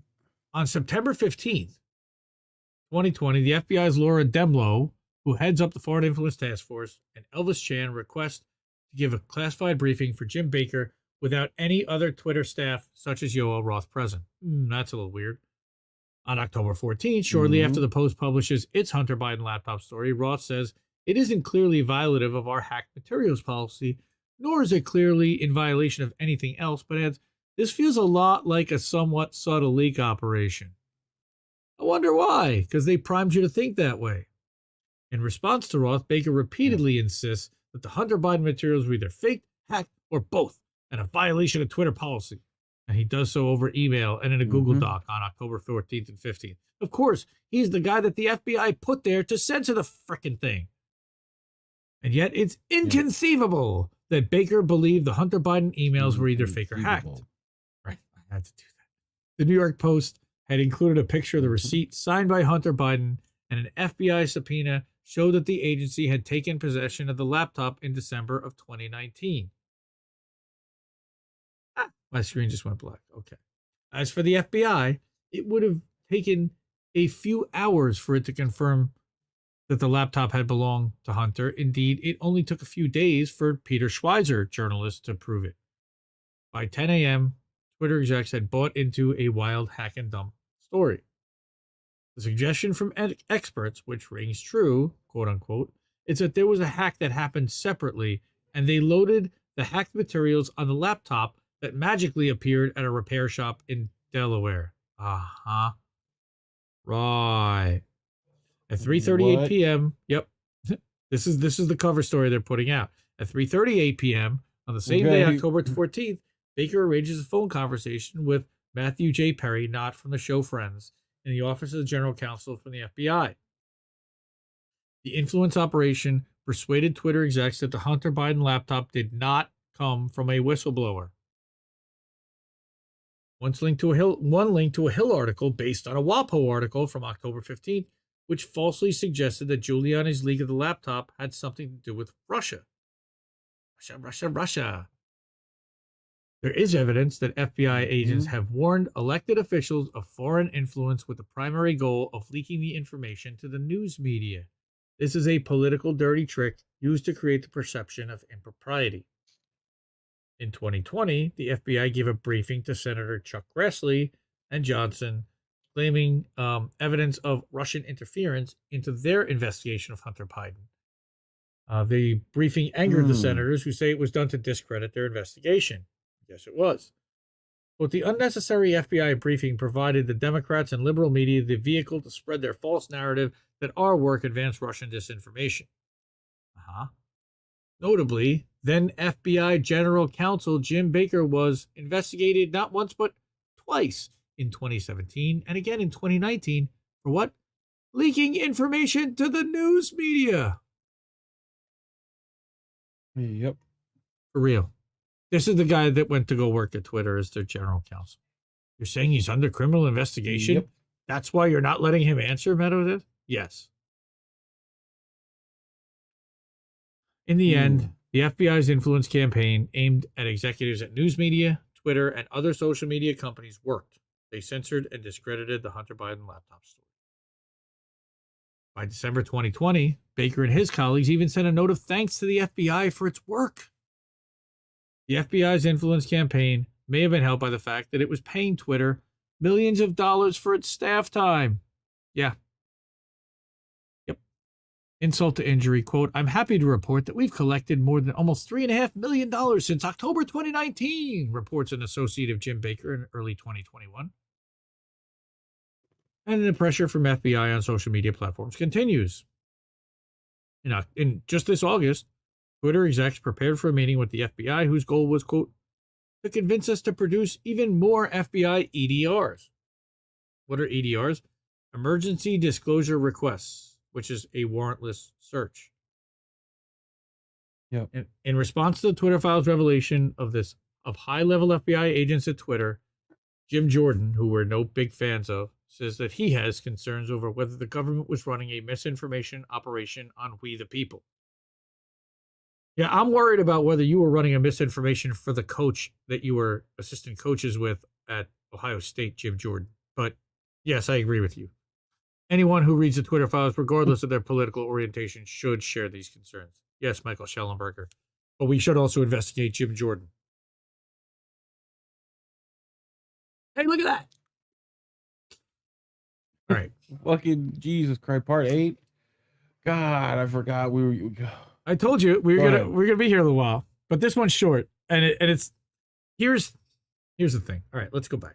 Two shot for a minute. Part 8. We're gonna start in a minute. I got a big problem with part 8.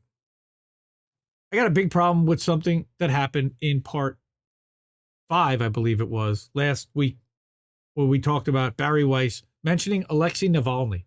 That was my first indication that this has some type of oversight or overseeing of the intel community, and that this is all being allowed to be out, and that we're also, of course, there's got to be a trove of material that is not being let out, that we're still having hidden from us. Thank you so much, Elon.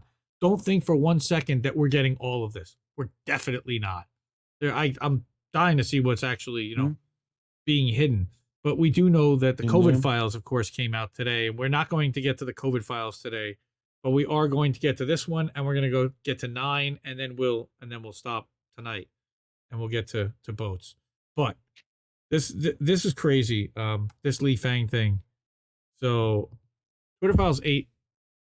How Twitter quietly aided the Pentagon's covert online PSYOP campaign. It just gets better and better. Despite promises to shut down covert state-run propaganda networks, Twitter docs show that the social media giant directly assisted the U.S. military's influence operations. No shock there. Why is my screen flickering? I don't know. Uh-oh. Twitter has claimed for years they make concerted efforts to detect and thwart government-backed platform manipulation. Here's Twitter testifying to Congress about its pledge to rapidly identify and shut down all state-backed covert information operations and deceptive propaganda. But behind the scenes, Twitter gave approval and special protection to the U.S. military's online PSYOP programs. Despite knowledge that Pentagon propaganda accounts use covert identities, Twitter did not suspend many for around 2 years or more, and some still remain active. In 2017, a CENTCOM official sent Twitter a list of 52 Arab language accounts that we use to amplify certain messages. The official asked for priority service for 6 accounts, verification for 1, and whitelist abilities for the others. Yes, this is unreal. The same day CENTCOM sent the list, Twitter officials used a tool to grant a special whitelist tag. Remember we talked about how Twitter could censor certain accounts, how they could boost others? This is what they're talking about.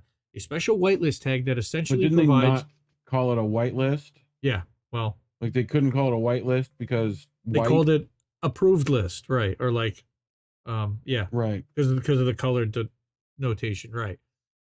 Yes. The same day, okay, that Twitter officials used a tool to grant a special whitelist tag that essentially provides verification status to the accounts without the blue check, meaning that they're exempt from spam and abuse flags, more visible, and likely to trend on hashtags. That's the boost.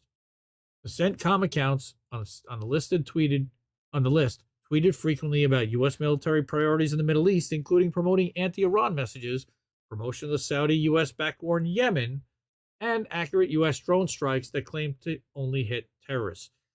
How are there any promotion of the Saudi-U.S.-backed war in Yemen? I want to see what messages are that actually promote that and act like it's a good thing that we're behind that. CENTCOM then shifted strategies and deleted disclosures of ties to the Twitter accounts. The bios of these accounts changed to seemingly organic profiles. One bio read Euphrates Pulse. Another used an apparent deepfake profile pic and claimed to be a source of Iraqi opinion. One Twitter official who spoke to me said he feels deceived by the covert shift. Still, many emails from throughout 2020 show that even high-level Twitter executives were well aware of DoD's vast network of fake accounts and covert propaganda and didn't suspend the accounts. Of course they didn't. For example, Twitter lawyer Jim Baker mused in a July 2020 email about an upcoming DoD meeting that the Pentagon used poor tradecraft in setting up its network, and were seeking strategies for not exposing the accounts that are linked to each other or to the DoD or the USG. Wow.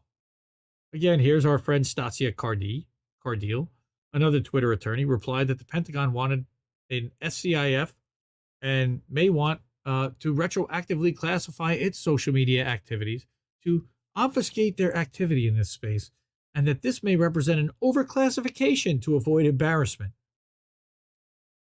Wow, this is just rank stupidity. In several other 2020 emails, high-level Twitter executives and lawyers discussed the covert network and even recirculated the 2017 list from CENTCOM and shared another list of 157 undisclosed Pentagon accounts. Again, mainly focused on Middle East military issues. In a May 2020 email, Twitter's Lisa Roman emails the DoD with two lists.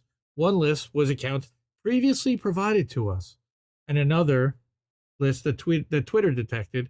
The accounts tweeted in Russian and Arabic on U.S. military issues in Syria, ISIS, and many also did not disclose Pentagon ties. What a surprise! Many of these secretive U.S. military propaganda accounts, despite detection by Twitter as late as 2020, but potentially earlier, continued tweeting through this year, some not suspended until May 2022 or later, according to records reviewed by Li Fang. In August 2022, Stanford Internet Observatory report exposed the U.S. military covert propaganda network on Facebook, Telegram, and Twitter, and other apps using fake news portals and deepfake images and memes against U.S. foreign adversaries. I think Alan McLeod also had some of that. The U.S. propaganda network relentlessly pushed narratives against Russia, China, and other foreign countries. We know about this. They accused Iran of threatening Iraq's water security and flooding the country with crystal meth and harvesting the organs of Afghan refugees. God, awful. The Stanford report did not identify all the accounts of the network, but one they did name was the exact same Twitter account that CENTCOM asked for whitelist privileges in its 2017 email. How interesting. One Twitter account. Interesting connection.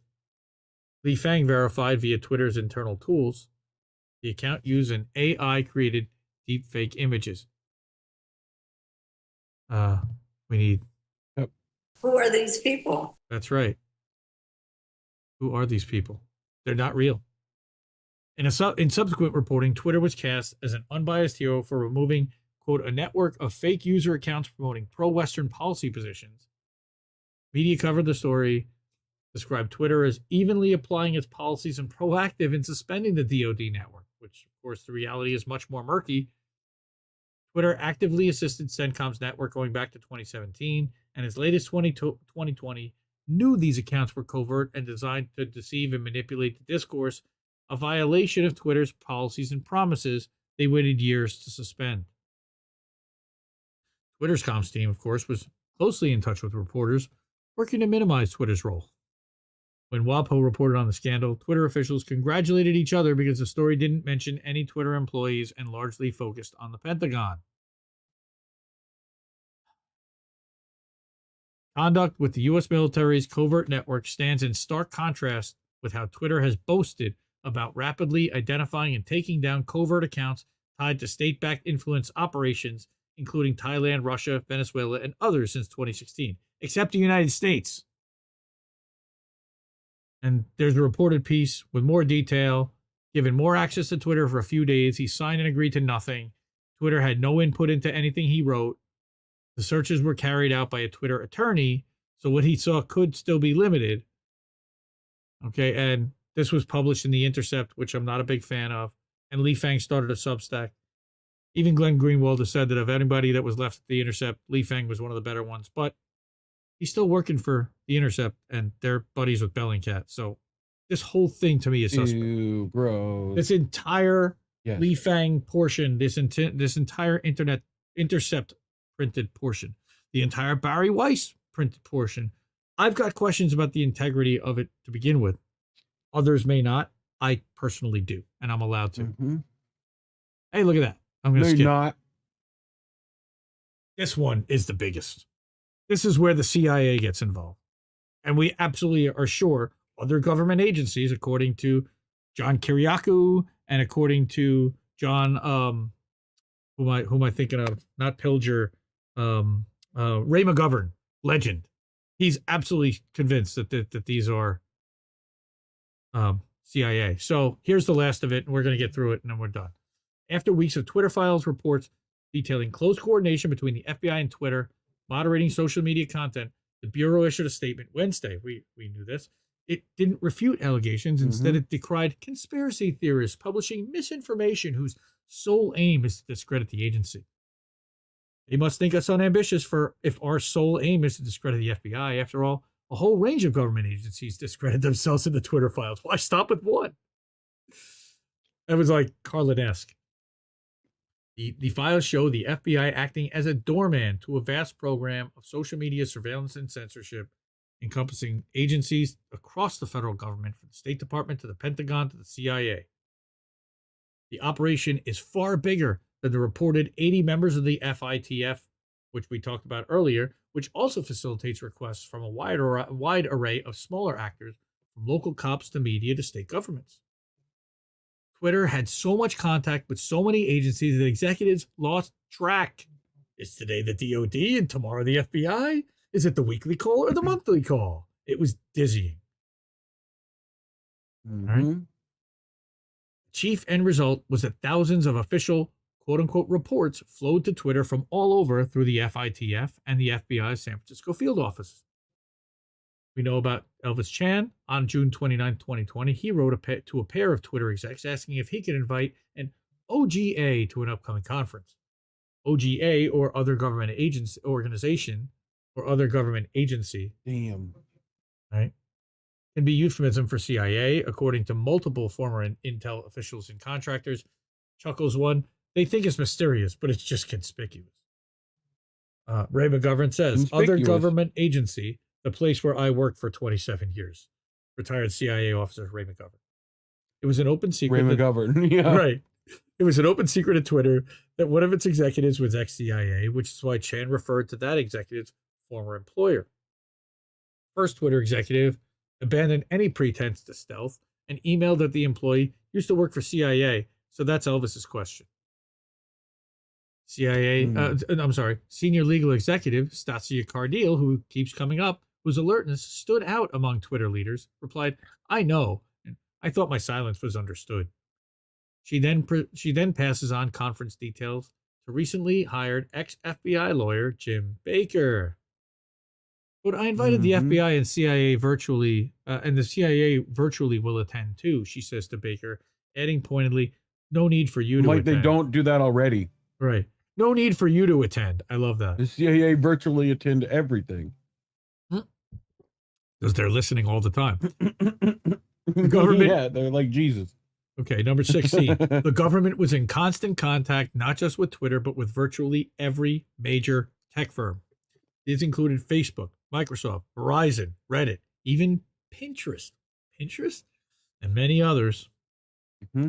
Industry players also held regular meetings without government.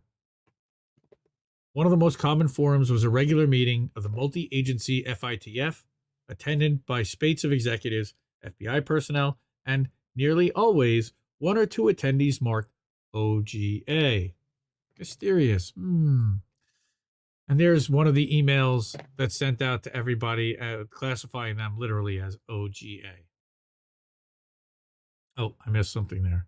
The FITF meeting agendas virtually always included, at or near the beginning, an OGA briefing, usually about foreign matters. Hold that thought. Despite its official remit being foreign influence, the FITF and San Francisco FBI office became conduit for mountains of domestic moderation requests from state governments, even local police. Many requests were arrived via teleporter, like we talked about, a one-way platform in which many communications were timed to vanish. Especially as the election approached in 2020, the FITF FBI overwhelmed Twitter with requests, sending lists of hundreds of problem accounts. We knew this. Email after email came from the San Francisco office heading into the election, often adorned with an Excel attachment. There were so many government requests, Twitter employees had to improvise a system for prioritizing and triaging them. And the FBI was clearly tailoring searches to Twitter's policies. FBI complaints were almost always depicted somewhere as possible terms of service violation, even in the subject line, which was weird.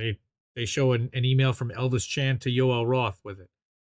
Twitter executives even noticed that the FBI appeared to be assigning personnel to look for Twitter violations.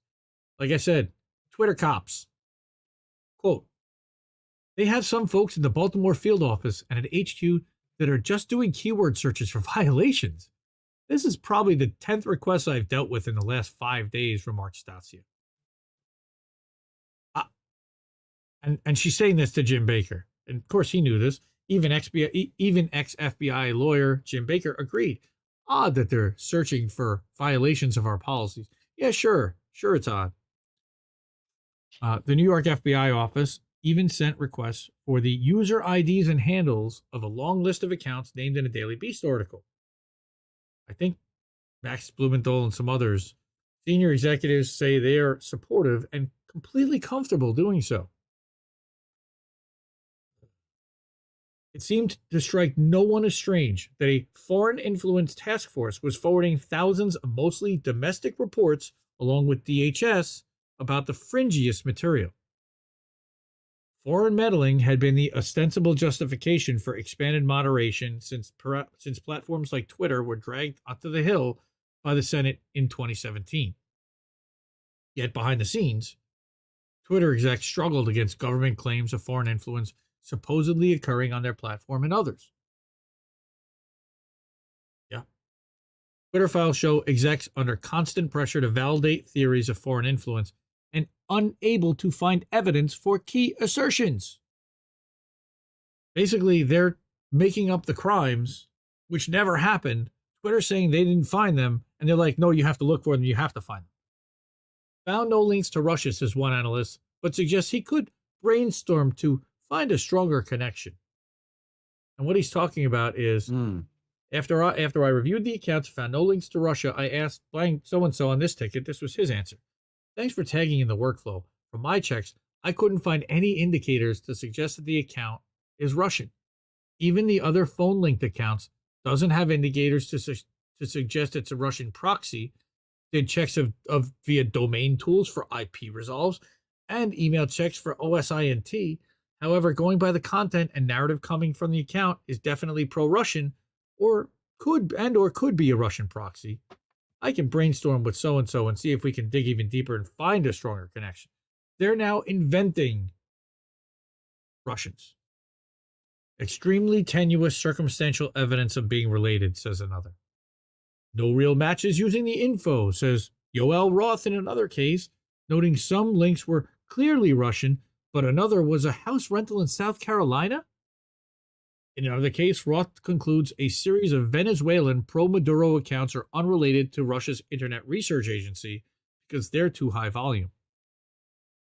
It's really weird. Like, they're trying to pin this on everybody that's anywhere remotely. Look, it's Venezuelans who are connected to the Russians. It's always Russians.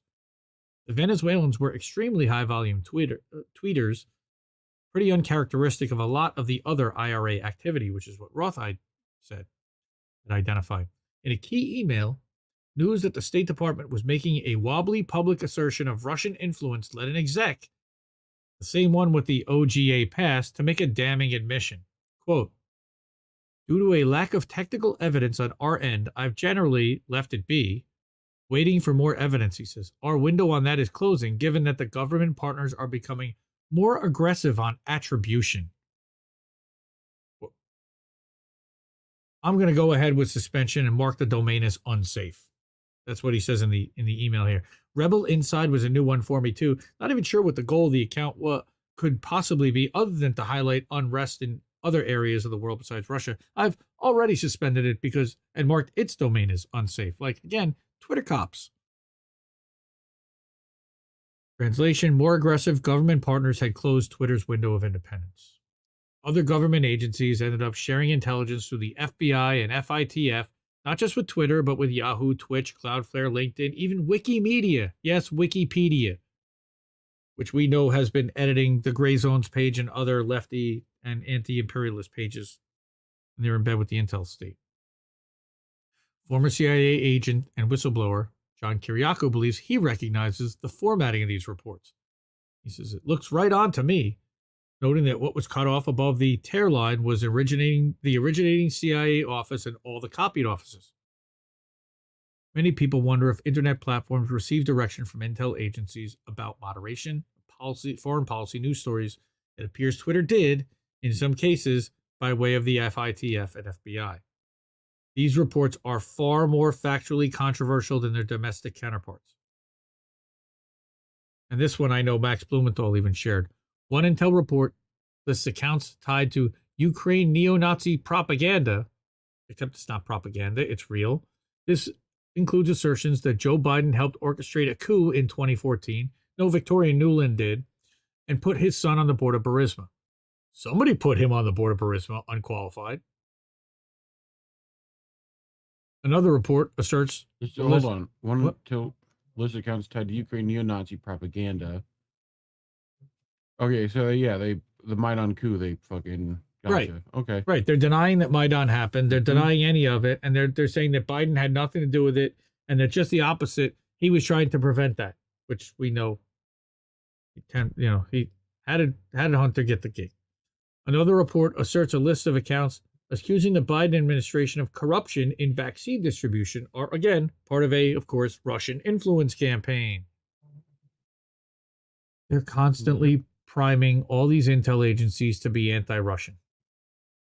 How about the fact that they're spying on behalf of the U.S. government on every other foreign government in the world? Nobody's even mentioning that.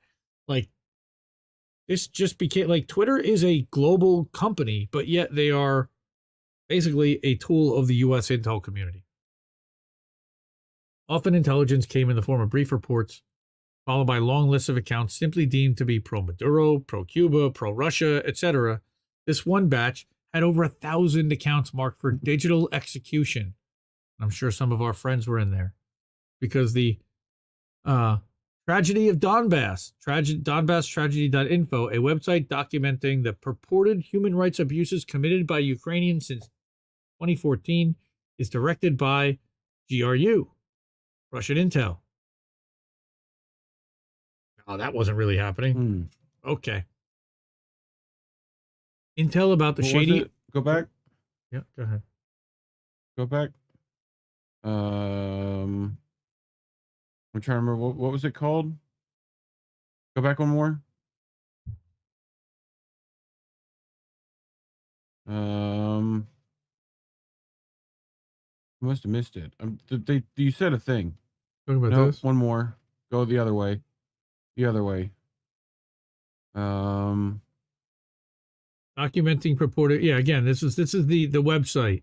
Tragedy of Donbass. DonbassTragedy.info. The tragedy of Darth Plagueis the Wise. That's what caught my.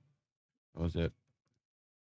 So the tragedy of the Donbass. Often intel reports are just long lists of newspapers, tweets, or YouTube videos guilty of anti-Ukraine narratives. That's definitely us. Definitely Gray Zone. Definitely everybody in the Indie Media Awards. Sometimes, and not only, Twitter and YouTube block the accounts, but now we know for sure what Roth meant by the Bureau and by extension the IC. He wasn't just dealing with the Bureau. The line between misinformation and distorting propaganda is thin. Again? The what? I forget. The BAM? BAM?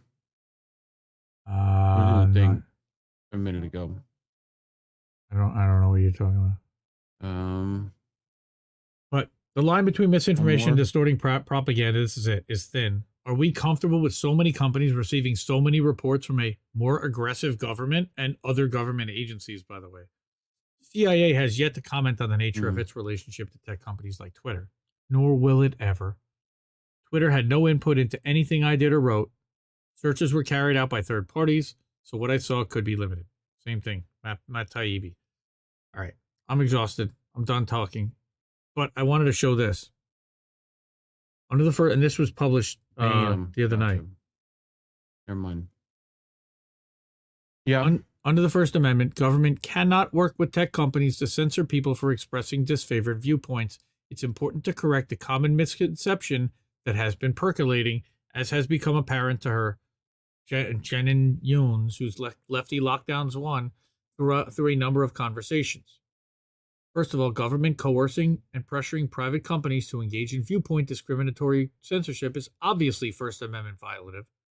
The government cannot threaten private entities so as to accomplish what it can't directly. That tech companies are operating under duress is obvious, given public statements from officials such as Jen Psaki, Vivek Murthy, and Biden himself. They're killing people. We will hold them accountable. Given the power imbalance, these threats are inherently coercive.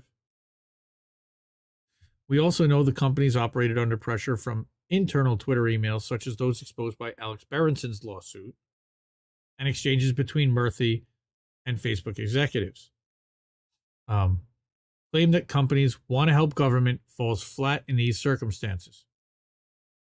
However, assuming for the sake of argument that it's consensual, it's still unlawful under the First Amendment. The government cannot outsource what would be unconstitutional conduct to non-government actors. That should be obvious, but appears to be so to disturbingly few. The government cannot hire a private company to search your home without probable cause and a warrant.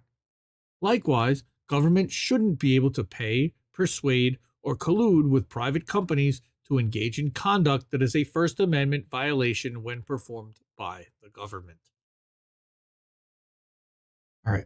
And before we sign off, shout out to Big Mad Crab. Go check out his store. And here's his Twitter Files hoodie, pullover hoodie with Elon's face and his angry bird. And finally, here's the Yoel Roth Twitter HQ meme shirt. $28.99 long sleeve. Get in a bunch of different colors. Maybe even purple for Yoel. Man, I've seen some Yoel Roth tweets and some pictures of Yoel Roth I wish I had not seen. Let's just leave it at that. You know who we didn't hear from in this set? Bajaya, watch your mouth. This is a Oh, thank goodness. You know? Yep. No Bajaya. That is the resounding, overwhelming thought.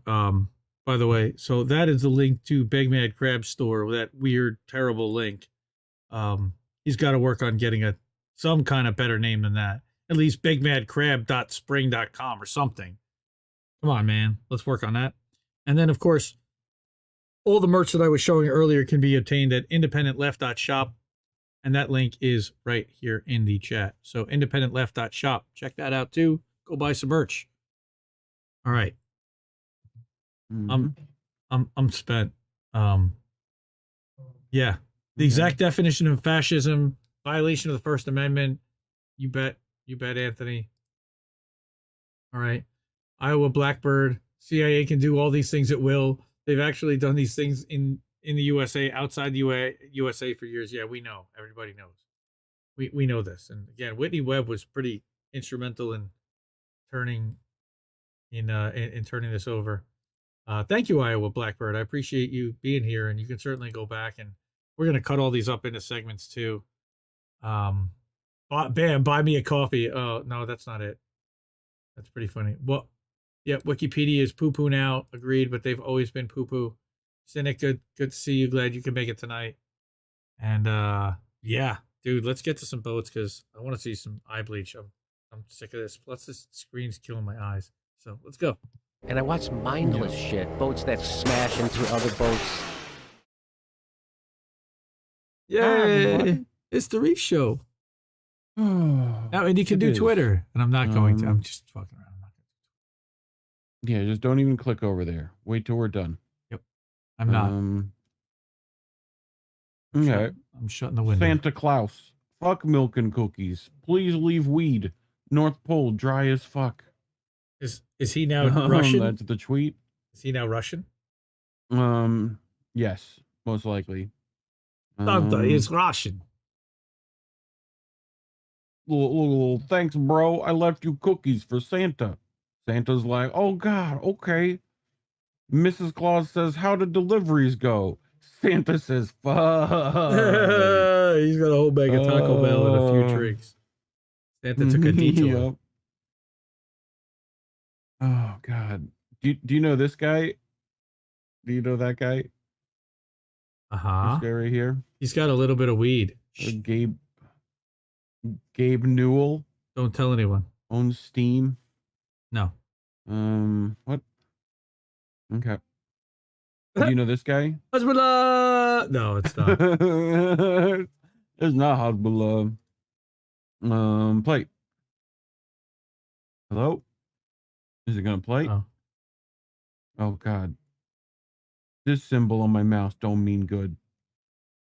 Oh, Let's see bueno. if it'll play.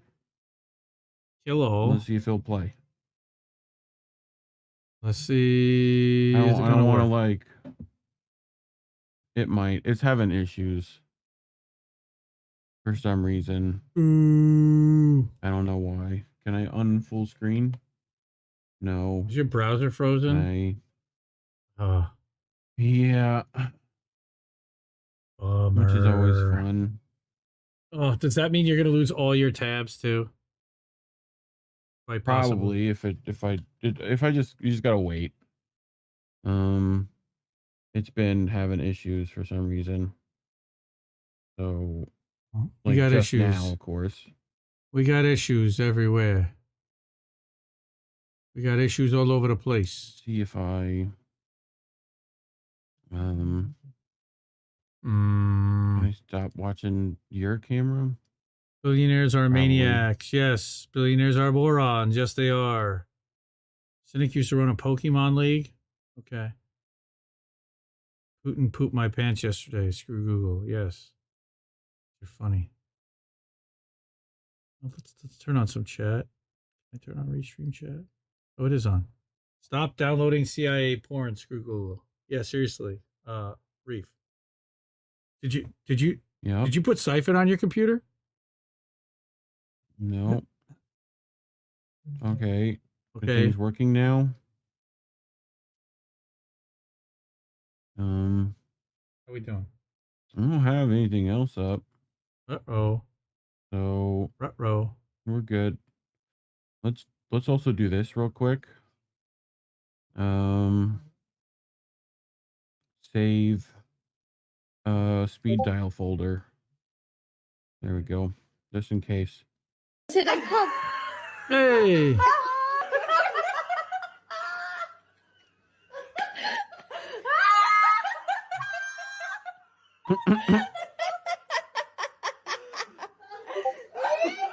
Why is it so cute?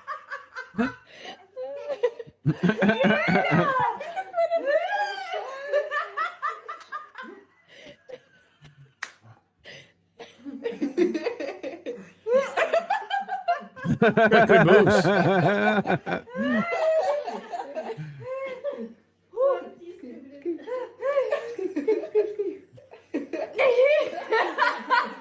Oh, so cute.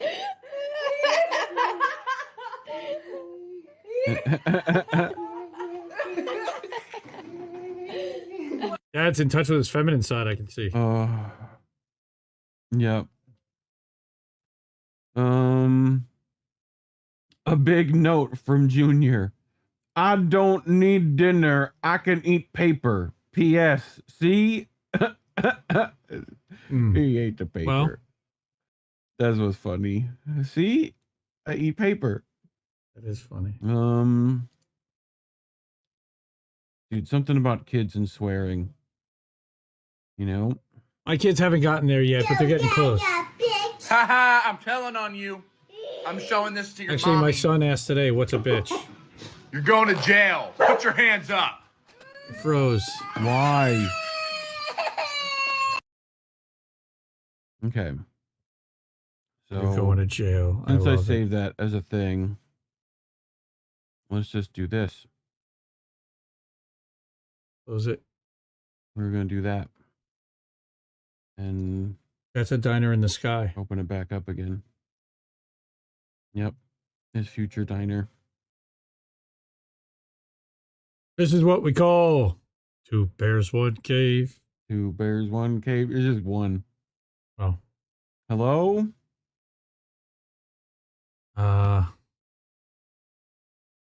This is what we call 2 reefs, 1 cave.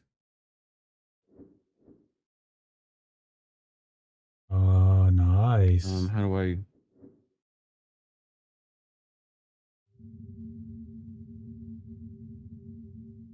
I do not know, sir. That was all those tabs. For everybody just hanging out and waiting for Reef's browsers to load, tomorrow night on the INN channel exclusively, you will see me hosting American Tradition with our friend Jesse Jett. He released an album on Christmas Eve called Everyone Who Disagrees With You Is an Extremist, which is a quote by our wonderful press secretary. And he's got 5, I believe, songs on there. You can download it right now at jessejett.bandcamp.com. That's a lot of loading and a lot of Can you tell me about your chocolate? Everything started playing. Yeah, it sure did. Why? Computer, I hate you. Okay, hold on. These are boats smashing into other boats. Yes, that's what it feels like. It feels like we are boats smashing into other boats. Okay. Now we're watching Reef close other tabs. It's Reef closing other tabs. This is very exciting stuff. I know. I'm very sorry, folks. Haha, I'm telling on you. I'm showing this to your mommy. You're going to jail. Put your hands up. Uh-oh. Oh, that's my daughter. My daughter, like, drop of a hat, starts crying the minute that she thinks that she's in trouble for anything. Oh, yep. This is totally my daughter. Can you tell me about your chocolate on your face? What happened? A dot. Apparently we got our haircut last night. What? Oh, damn it. These other tabs are playing. Of course they are. Oh, of course they are. It's okay. Your internet. As long as they don't blows. select anything else. Your internet blows. It does. I agree. But yours does too. Yep.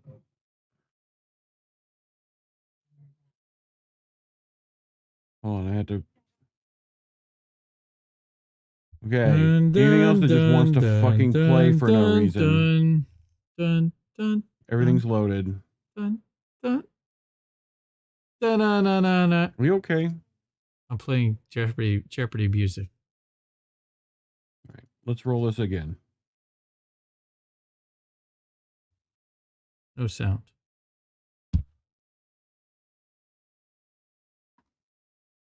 That's because I paused it.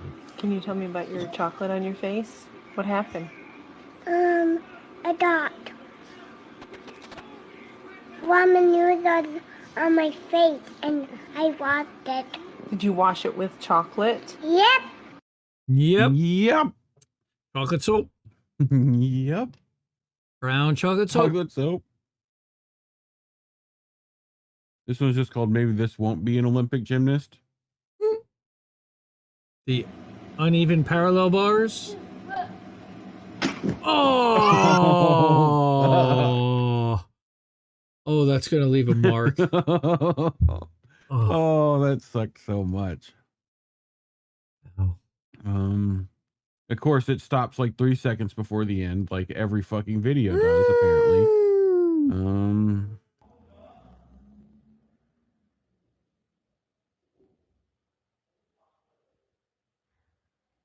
What?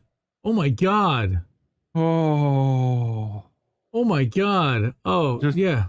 The mom reflexes. I'm going to pull that mirrored wall off the wall. Oh, God. That could have sliced my child in half. And again, frozen at the end. Thank you so much, Reddit. Fuck you. I know. Fuck you, Reddit. This is fucking the FBI's fault. You, Gene, come on, man. Stop throttling your shit. I mean, yes, we talked about the Twitter files, but we're not the only ones. I promise. Do you know about Elf on the Shelf? Of course I know about Elf. You know about Elf on the Shelf, right? I'm a parent. Okay. Do you know that you can't touch the elf, right? Yes. Okay. Or else Santa will be very upset. What if your kids came upstairs and like said this shit? He's holding it up. What? He's holding it. Oh, let me see. What's the matter? What? Oh! Stop! Stop! Drop it. Put the out. I'll get it. Nolan, honey, what? I thought somebody got hurt. He can't find anyone. No, he'll be able to. If moms don't realize it. What? Wait, what? What's the rationale? Yep. What, don't realize it? Moms don't realize it. It's just the fucking panic of like running down the stairs. Oh God, the children. They're screaming. We are locked out of the house. Okay? All right, son. We gave Dada our house keys. We are locked out of the house. Okay? Thankfully, you can't see it. Mama didn't lock this window. So. Uh-oh. Get inside. Go. Kitty. Okay. You get inside. All right, Holden. I need you to go inside and unlock the door. Got it? Okay. Boots are off. You're gonna go and unlock the door. Got it? I'm gonna go play Xbox. Okay, grab a chair. Grab a chair. Take it to the door. No, baby. No, leave the bowl. I need you to focus. Focus. Grab the chair, take it to the door. Oh, because he's not tall enough to unlock the door, probably. The chair and push it.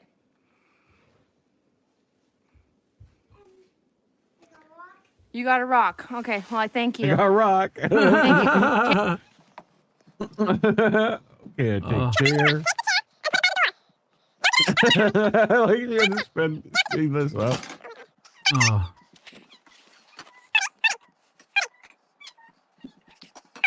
Oh, this poor woman. Oh. Fucking playing with other shit. Can you open it's the like door? Fucking freezing Okay, outside. so you can't reach it. So can you grab the chair? Take the chair to the door. Okay. Can you put that down, please? No, very interesting toy. Okay. Okay, I bring chair. The fire another stabbers. interesting Wow, toy. that's so cool. Can you put it down? Oh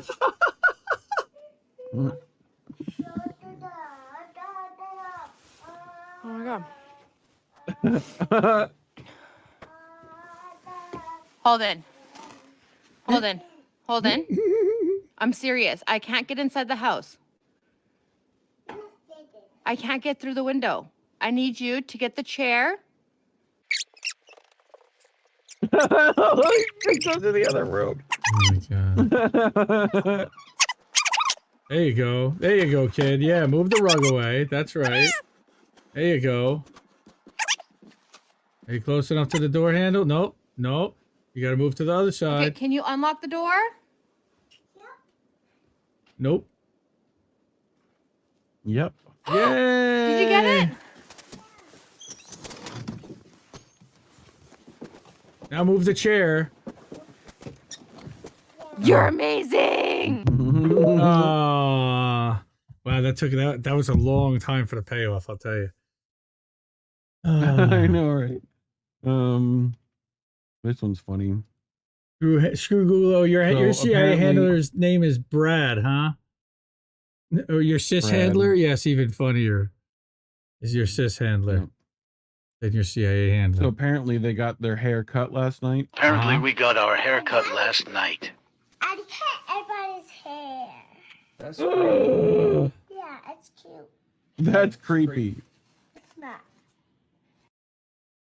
She says it's cute. That's a lot of people that she cut their hair. Yeah, it's cute. I think that's actually her hair. It's not. If you look at the color of the hair she put on there. Oh no, there's some different colors in there.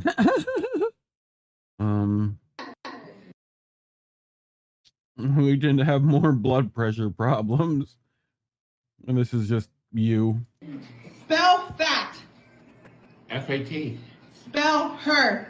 H-E-R. Okay, what is it together? Fat her. What? Are you sure? Yeah, fat her. That's Oh, so funny.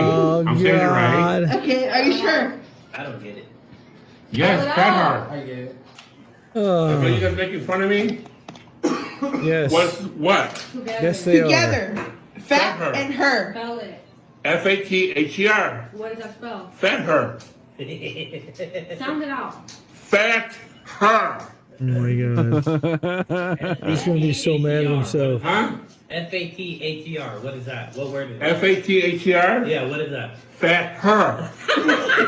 What am I fucking stupid or what? Yes, Yes. Fuck you guys. I'm getting mad. I'm getting mad. I'm serious. Spell it out together. F-A-T-H-E-R. Fat her. H-E-R. What is that, Father? Stop. I'm getting really fucking upset. F-A-T-H-E-R. Fat her. You guys are making me mad for real. Alright, Who's gonna tell him? What? F-A-T-H-E-R. English. what are you Fat her. what are you doing? Daughter. She's my daughter. What are you What are to you her? doing Her about father. How do you spell father? F-A-T-H-E-R. Oh. All right. Father. All right. Oh my God. I feel like an idiot. Wow. Yes. Guess what? That's on tape forever. Forever and ever. Every coworker you will ever work with will see that video. This kid's taking it to the system, jumping the turns.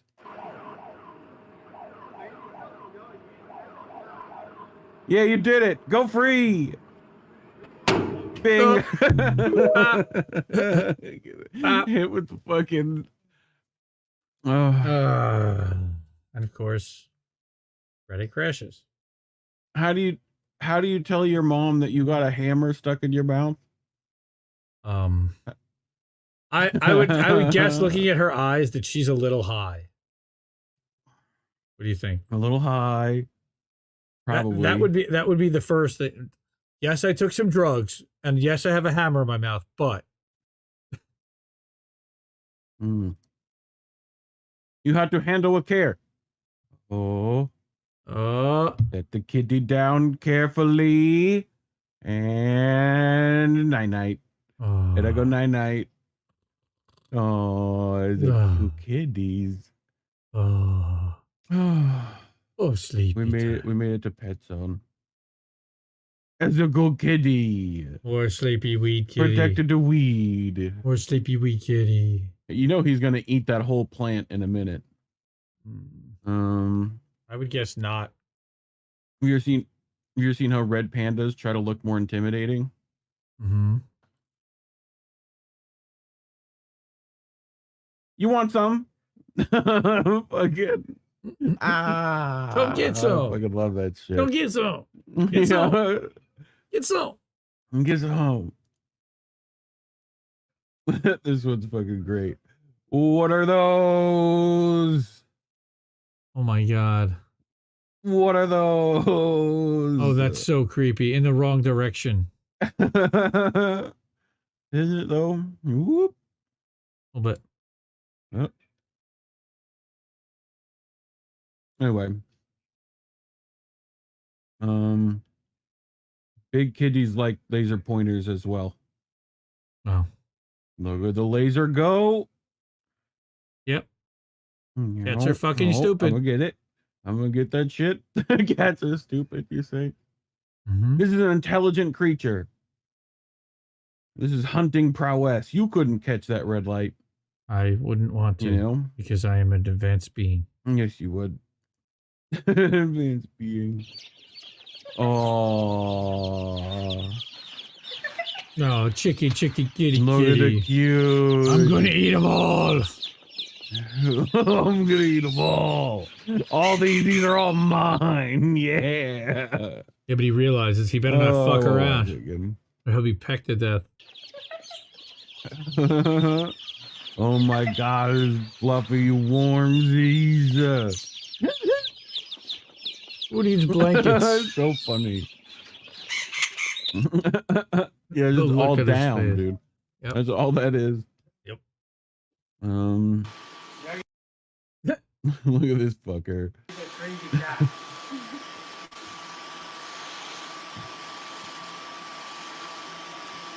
In my belly. Give me the vacuum. Give me the other side. Yeah. That's really funny. We'll get that spot right there. Yeah. Oh. That's really funny. This one's good.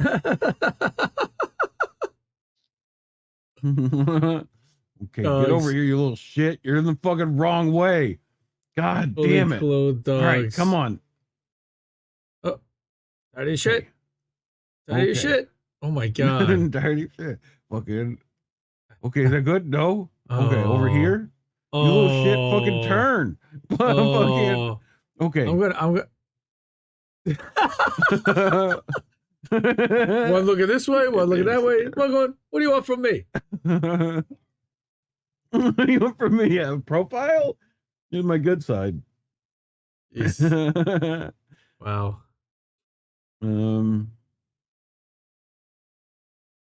So, okay. Kid Cabela's going to take this drone out real quick. It's a Gatus. Oh, don't Boudreaux. Don't mess with them drones to the Boudreaux. Oh, I'm going to stand. Oh, Yoink. I got you. Oh, shit. I got you. Damn. Yeah, dude. They can fucking do that. Damn. Out of the water, too. That was impressive. Okay. Oh, Look at the poppers. the husky. There was an attempt to give a paw. Okay. Look at the face. Okay. Ah. Oh, I'm going to slip. I'm going to slide. I'm going to slip aside. I can't give you spots. Slip aside. He tried so hard too. He's like, oh, I got this. No, No. no, No. Like,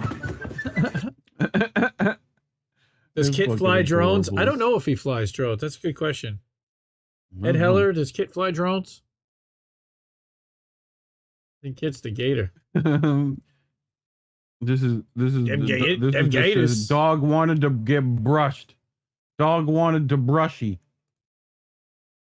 But I don't think that's a dog. You know? Holy shit. That's a wolf. Yes, it is. Oh. It is Wolfie. Or coyote. Damn. Domesticated. Yeah, but like I wouldn't have stayed there. Like after No. this. Isn't he like, don't they have Like- rabies? Don't those things have rabies? I'm sure they have all sorts of I'm shit. waiting for the Yeah, dude, fuck no that. sound. No sound. Oh. No sound on it, I wish. Bummer. I wanted to hear the howl. It probably would have just been like, ha ha. Why That's women so live nice. longer. That's definitely the Reddit that this belongs in. Yeah. Yep. That's very funny. Oh, Do you want goodness this hat? gracious. I have that hat. I already You have, have this hat? I already have 3 of that hat. No. With the full brim? Yes, that's Spike Lee. That's a Spike Lee joint. That's definitely a Spike Lee joint. Is it? Yeah. No, cat.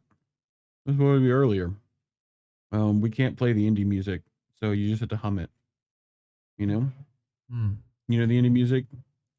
Do do do do. Do do do.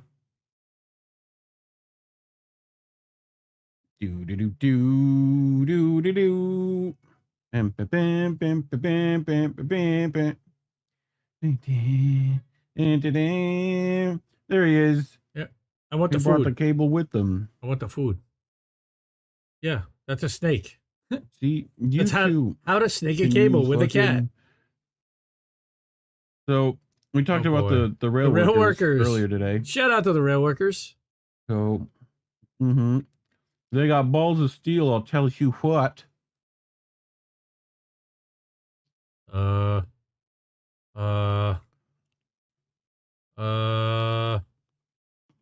That's getting close. Oh my. Well. Alrighty.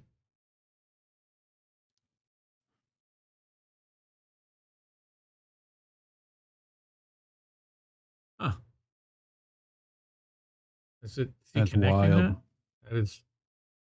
Yeah. Pretty cool. Yep. Instead we can have this situation. You're trying to get this fucking trailer on the trailer. Tractor on the trailer. But you forgot doesn't something. look like it can handle. Oh, brakes! No, there's no one in it. He forgot I to put the know. brakes Oh, on. I know that there's no brakes on the No. truck. Brakes! And there it goes into the ravine. Brakes! Oh, and down he goes again. Brakes. And then he goes again. At And the least fucking tractor. At least the tractor didn't fall off the trailer. He's I lucky. think it No, was didn't. pretty damn close. It didn't. No, the truck turned to the right. It hit a tree, but the trailer did not fall. The tractor did not fall off the trailer because it would have fallen on the dude. It comes close, and then rests in its final place. Okay, it like rolls back. Yeah, Yeah, there's a little rollback in its final resting place. So. Mississippi's literacy program shows improvement. Oh, Mississippi's. Some jokes just write themselves. Thank you, Associated Press. Thank you. This is fucking. Oh my god, I died. No sound. Oh, okay. Don't need okay. it, or do you? Don't need it. Bring you to an expected end, but your life does not. Oh my God. Oh my God. Bruh, we gonna keep this? Nigga. I can't even reach it, bro. This is beyond embarrassing. Wait a minute.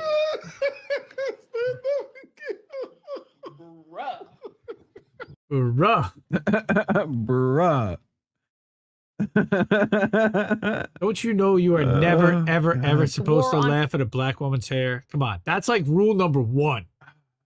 She laughed at it herself. Yeah, so, no. Yeah. I'm okay. Yeah, guess what? Nobody's allowed to laugh at my brother but me. Applies in this case. Okay.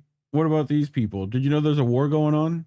War on Christmas, a war on Thanksgiving. This war on fun. The war on straws. War on meat. Joe Biden declared war on freedom yesterday. It's a war on small businesses. The war on dogs. There is a war on parents. The left's war on children. War on privacy and middle America. It's a war on business, a war on building, a war on growth. This is a war on police jowls. now. It's a war on achievement. There is a war on hot dogs. A war on white journalists. Great point. The government's war on the Attilas gym in New Jersey. What about the Attilas gym in New Jersey? Well, that was during COVID lockdowns, and they were defying the lockdown, and they were keeping their gym open, and I think they ended up shut down by the state. Keep going. Gotcha. War on men. War on cars. War on appetizers. War on Christianity and Judaism. War on MAGA. War on Christmas parties. The war on the suburbs. War on Mark school Levin. choice. The war on conservative women. Declaring war on cows. There's war on wealthy Americans. There's war on Republican governors. War on all things conservative. The war on American culture. The war on, yes, white men. War on Fox. War on soda. There's now a war on styrofoam. The Democrats' Not war styrofoam. on cooking with gas. The war on the taxpayer. Their war on legal guns. War on toxic masculinity. War They on just want to red declare war on hats. everything. Biden's war on tradition. War on YouTube conservatives. War on knives. War on knives. On knives. Gosh.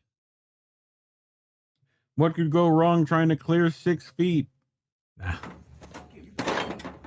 one foot, and it's gonna be a stretch for you. You ain't fucking frog hopping that. What do you mean? You ain't 2 Like feet. that? That's frog hopping. You ain't frog hopping. Why not? It's like 6 feet. You frog hopping at 255 and 50 years old is gonna be something fucking fierce. 255 and 50 years You're old. gonna fall straight the fuck backwards. I guarantee you. I will fall straight the fuck backwards. I got this. I got this. Oh. That was steak dinner right there. He's okay though. He's okay. Oh no, he's not going to be okay. He's just faking it right now No. to shake off the embarrassment. All right. Can you do your best basketball announcing? Okay. And go. All right. He inbounds the ball and it's a steal. And he goes to dunk and he. Oh. Oh, come on. A 3. Oh, dude, that's humiliating. Dude missed the dunk. Somebody else grabs Oh God, I know. the rebound and literally The rebound. overhand throws it across the court. Swish. Swish Nice. for the win. Nice. Like crowd goes wild. Oh my gosh. Oh, I've seen this one. You recognize that? Yep, the 3810. You recognize that right The there? Nokia. The most indestructible phone ever. Yep. They hydraulic press it. Numbers on the top right. 2,000 pounds. That's pretty tough. 300 kg. 1,000 kg. 38,000 kilograms. That's pretty Yep. strong. At least I think. It used to be a phone. That couldn't have been edited in any way. Would you do this? Would you trust your friends to catch objects thrown at you? No.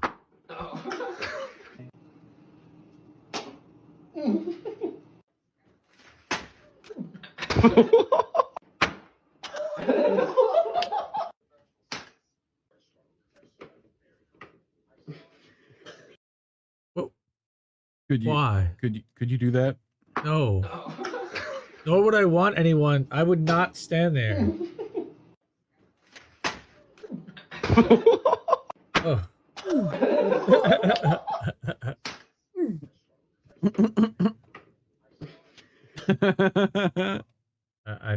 Okay. Sure. Okay, we're gonna celebrate a goal. Your team just got a goal. Ready? Goal! Uh-oh. Goal! Oh, no. Doink. Oh, that's going to leave a mark. Tell me what you were just... Do you know any Italians? Sure. Some Italians over in Jersey? Plenty. You know what they have a difficult time Tell me what doing? you were just telling me, but don't use your hands. I can't. Nope. Gonna be difficult. Anyway, so tomorrow. You're using your Try again.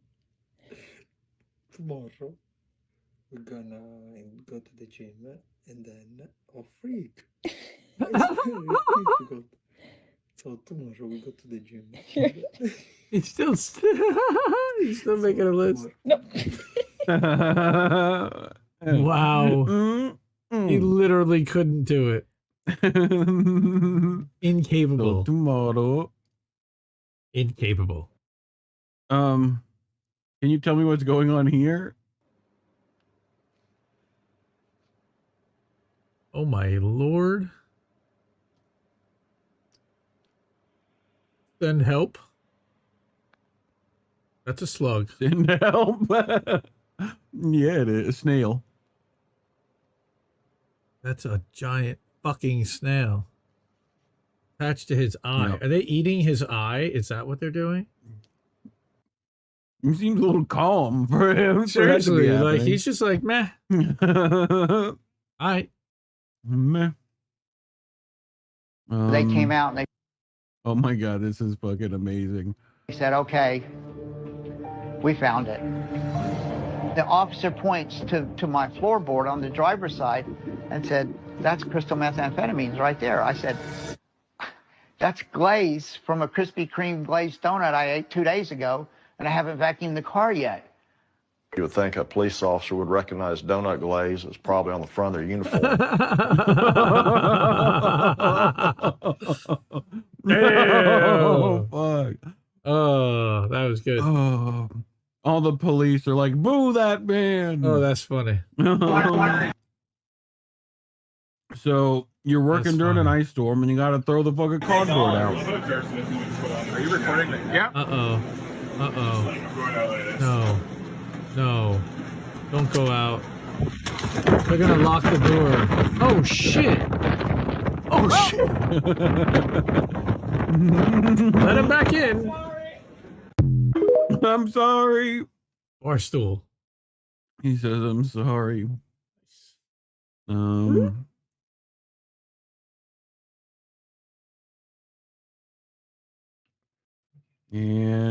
action. Oh. Oh. Oh.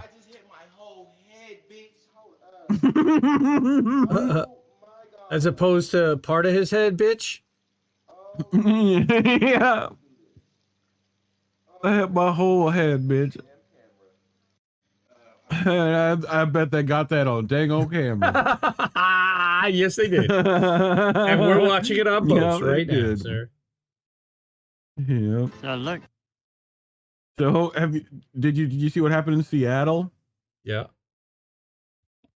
Bad. Everybody, this is how slippery it is.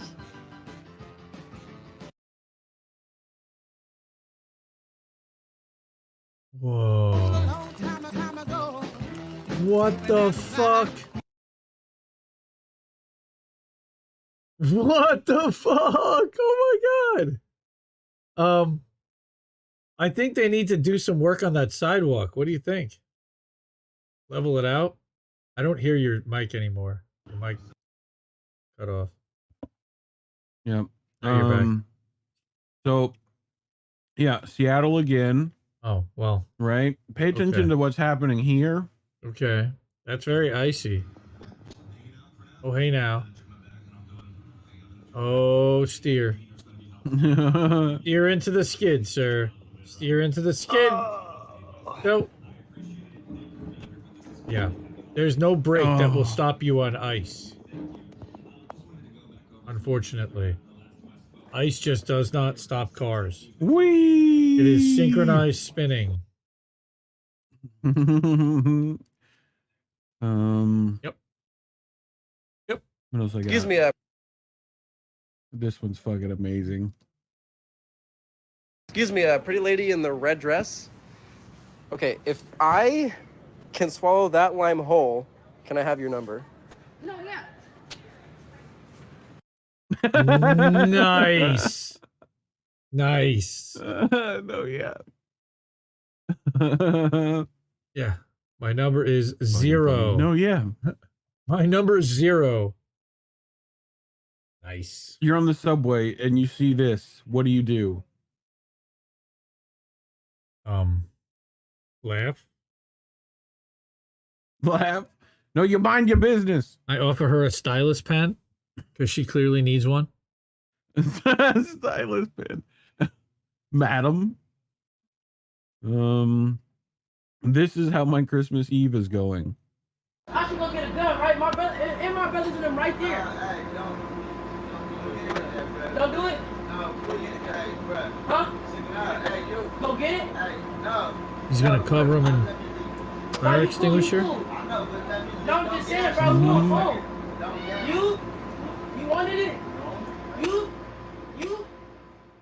wanted it. You wanted it, bitch. You wanted it, bitch.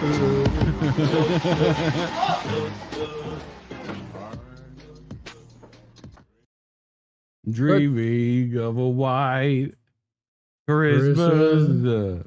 Just like the one I used to know. Oh boy. Yeah, that's not cool. Great. But is that okay? If that's not okay, is this okay? Oh. What? Is he literally licking boots? Yes. Oh look, it's She Off Miami. Jordan. It's Jordan. What? Oh, that must taste yummy. He's literally eating shit off the boots. Oh, that's definitely. Oh wait, no, that's chaotic leftist Jackie.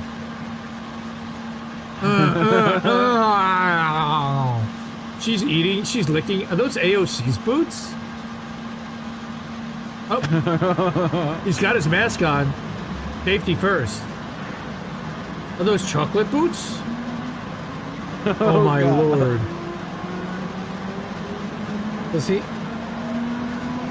That almost looks sexual. Oh God.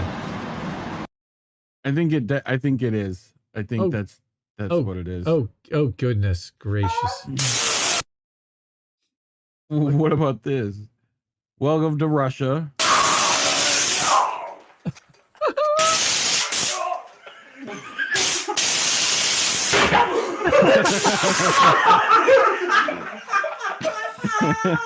I tase myself till I piss myself or pass out. Никого не... Стопы! Я чё, хуже брата, что ли? Ваня, сильнее Миши никого нет! Пожалуйста! Я не хочу на это смотреть!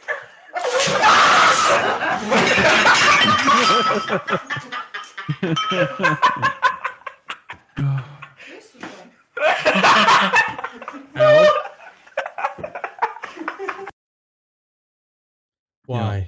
Why? Russians are crazy, dude. Have you noticed that Russians are crazy?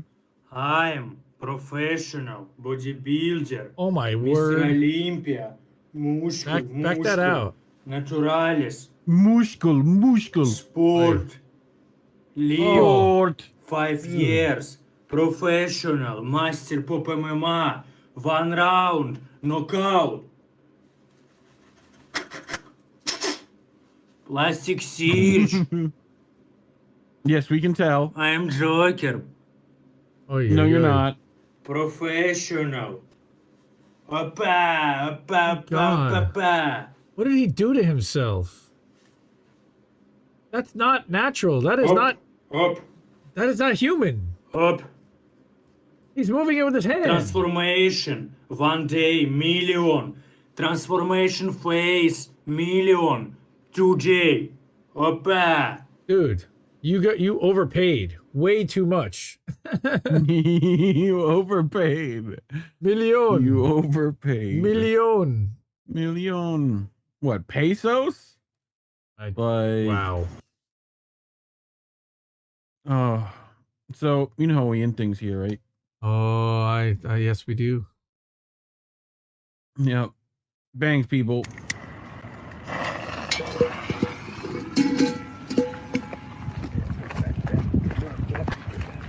Uh-oh. That thing's gonna hit him right in the face. I'm Johnny Knoxville. Mother jackass. Oh,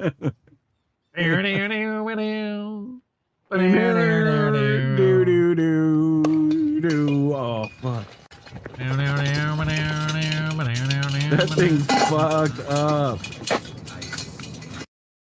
He fucked that up. What the hell did he put in there? I got more. A firecracker. Look, this one has a child. Oh boy. Boom. Whoa. Oh shit, I'm okay. I'm okay. What the hell was I looking at? You zoomed in too tight. Oh, was I? Yeah. Here you go. was a hot plate. Whoosh. Oh my God.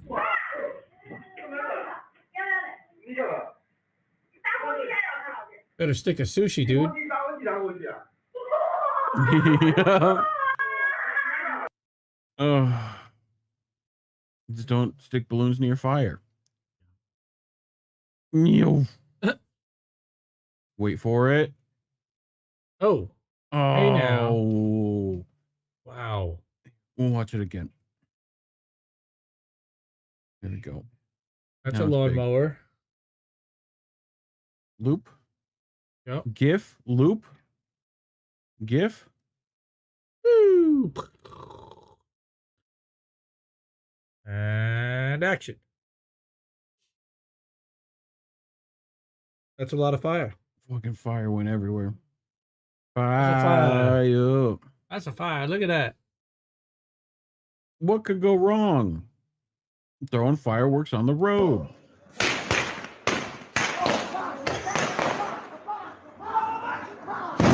Oh. Oh shit.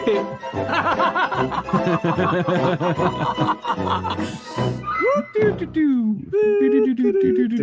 that's great. The curb music in the end is very funny.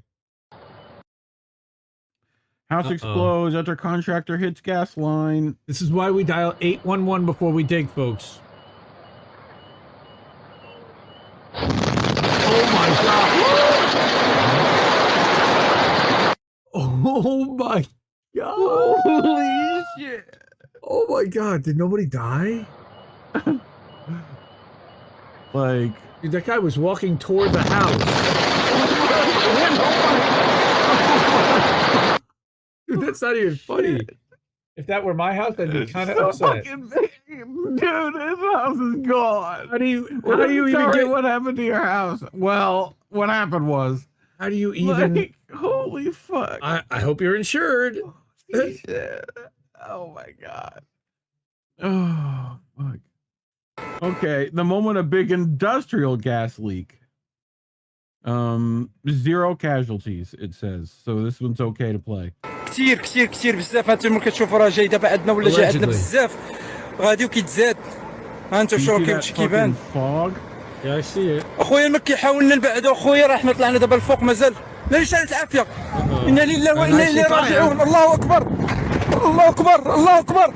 الله اكبر. لا اله الا الله. لا اله الا الله. Cars start blowing up. Boom. Oh, come on. I don't think there is a boom. I think that was. I heard boom. Car went boom. Like, it's kind of a big, slow fucking, yeah, a bunch of things are going to start going boom. But anyway, boats. That was boats. Well, okay. Wow, it's late. Thank you everyone for sticking with us. For you 19 crazy people, including Care Bear and Rick Solis and Anthony and Screw Google fam and some new fam, and appreciate everybody being here. Go tomorrow night, in if you haven't already. Yeah, if you are not IndieNews.network. subscribed to Indie News Network on YouTube and on Rockfin everywhere else, please do. Tomorrow night on Indie News Network will be me and Jesse at 10 p.m. Eastern doing American Tradition. On Wednesday night, Extra Booyah, Uncle Warren is going to have Fiorella live from Moscow. I think that's at 7 Eastern. And then 7. And after that at 9, we're going to have pre-recorded tomorrow INN News with the lovely Lord Fauntleroy himself, Jay Buffont. JB will be joining. So, that should be fun. We'll be joining Reef and Colin for INN News. And I know that Uncle Warren will be doing a New Year's Eve show. Or I think it's New Year's Eve. And then wow. So I'm also going to be releasing our first 2 episodes of Indie's Tech Tips. I don't know how often I'm going to be doing them, but I do have a lot of of ideas and some things that I use on all these platforms to get the most out of it, and I think other people can benefit and they'll like it. So we'll see what happens. I started another channel on Rumble for it. I don't know if I'm going to start another YouTube channel. I kind of like to get the views on my channel for it for now. But if it becomes a thing, All I think times are Eastern time. I think we'll That's make where it its own channel at some point and put it under the INN umbrella. Again, I will make one more plea for everybody to go to the Big Mad Crab store and go order yourself a Yoel Rock t-shirt. There's the link, as well as getting yourself a Bongfather shirt, or you can get yourself an indie knit hat, beanie, or a ton of other stuff. Wind is violently shaking Anthony Malecki's truck. Please be safe out there, Anthony. Take care of yourself. We love you, man. Yeah, dude. Yeah. And I wish everybody, again, Merry Christmas, Happy New Year. This was a surprise episode we didn't expect to do, but so much happening. Maybe we'll do it next Monday. I doubt it, but maybe. Stay tuned. Let's not. Yeah, I know. Reef always opts for not, but in the immortal words of... If we even think about not. I would say to keep questioning everybody's motivations and have a happy New Year, everyone. What little birds have to tell you. I'll see you soon. Good night, fam. I think I liked it better being blind, when I couldn't read between the lines, and when I couldn't see the cracks in the structure that lay bare before me the whole time. I think I liked it better back when I suspended disbelief and swallowed pride. I thought I knew the difference in the red from the blue, but they both bleed us so dry. They both bleed us so dry. My favorite songs don't hit the same way. I get to the end of a 4-minute track and I'm only looking back thinking, what did they actually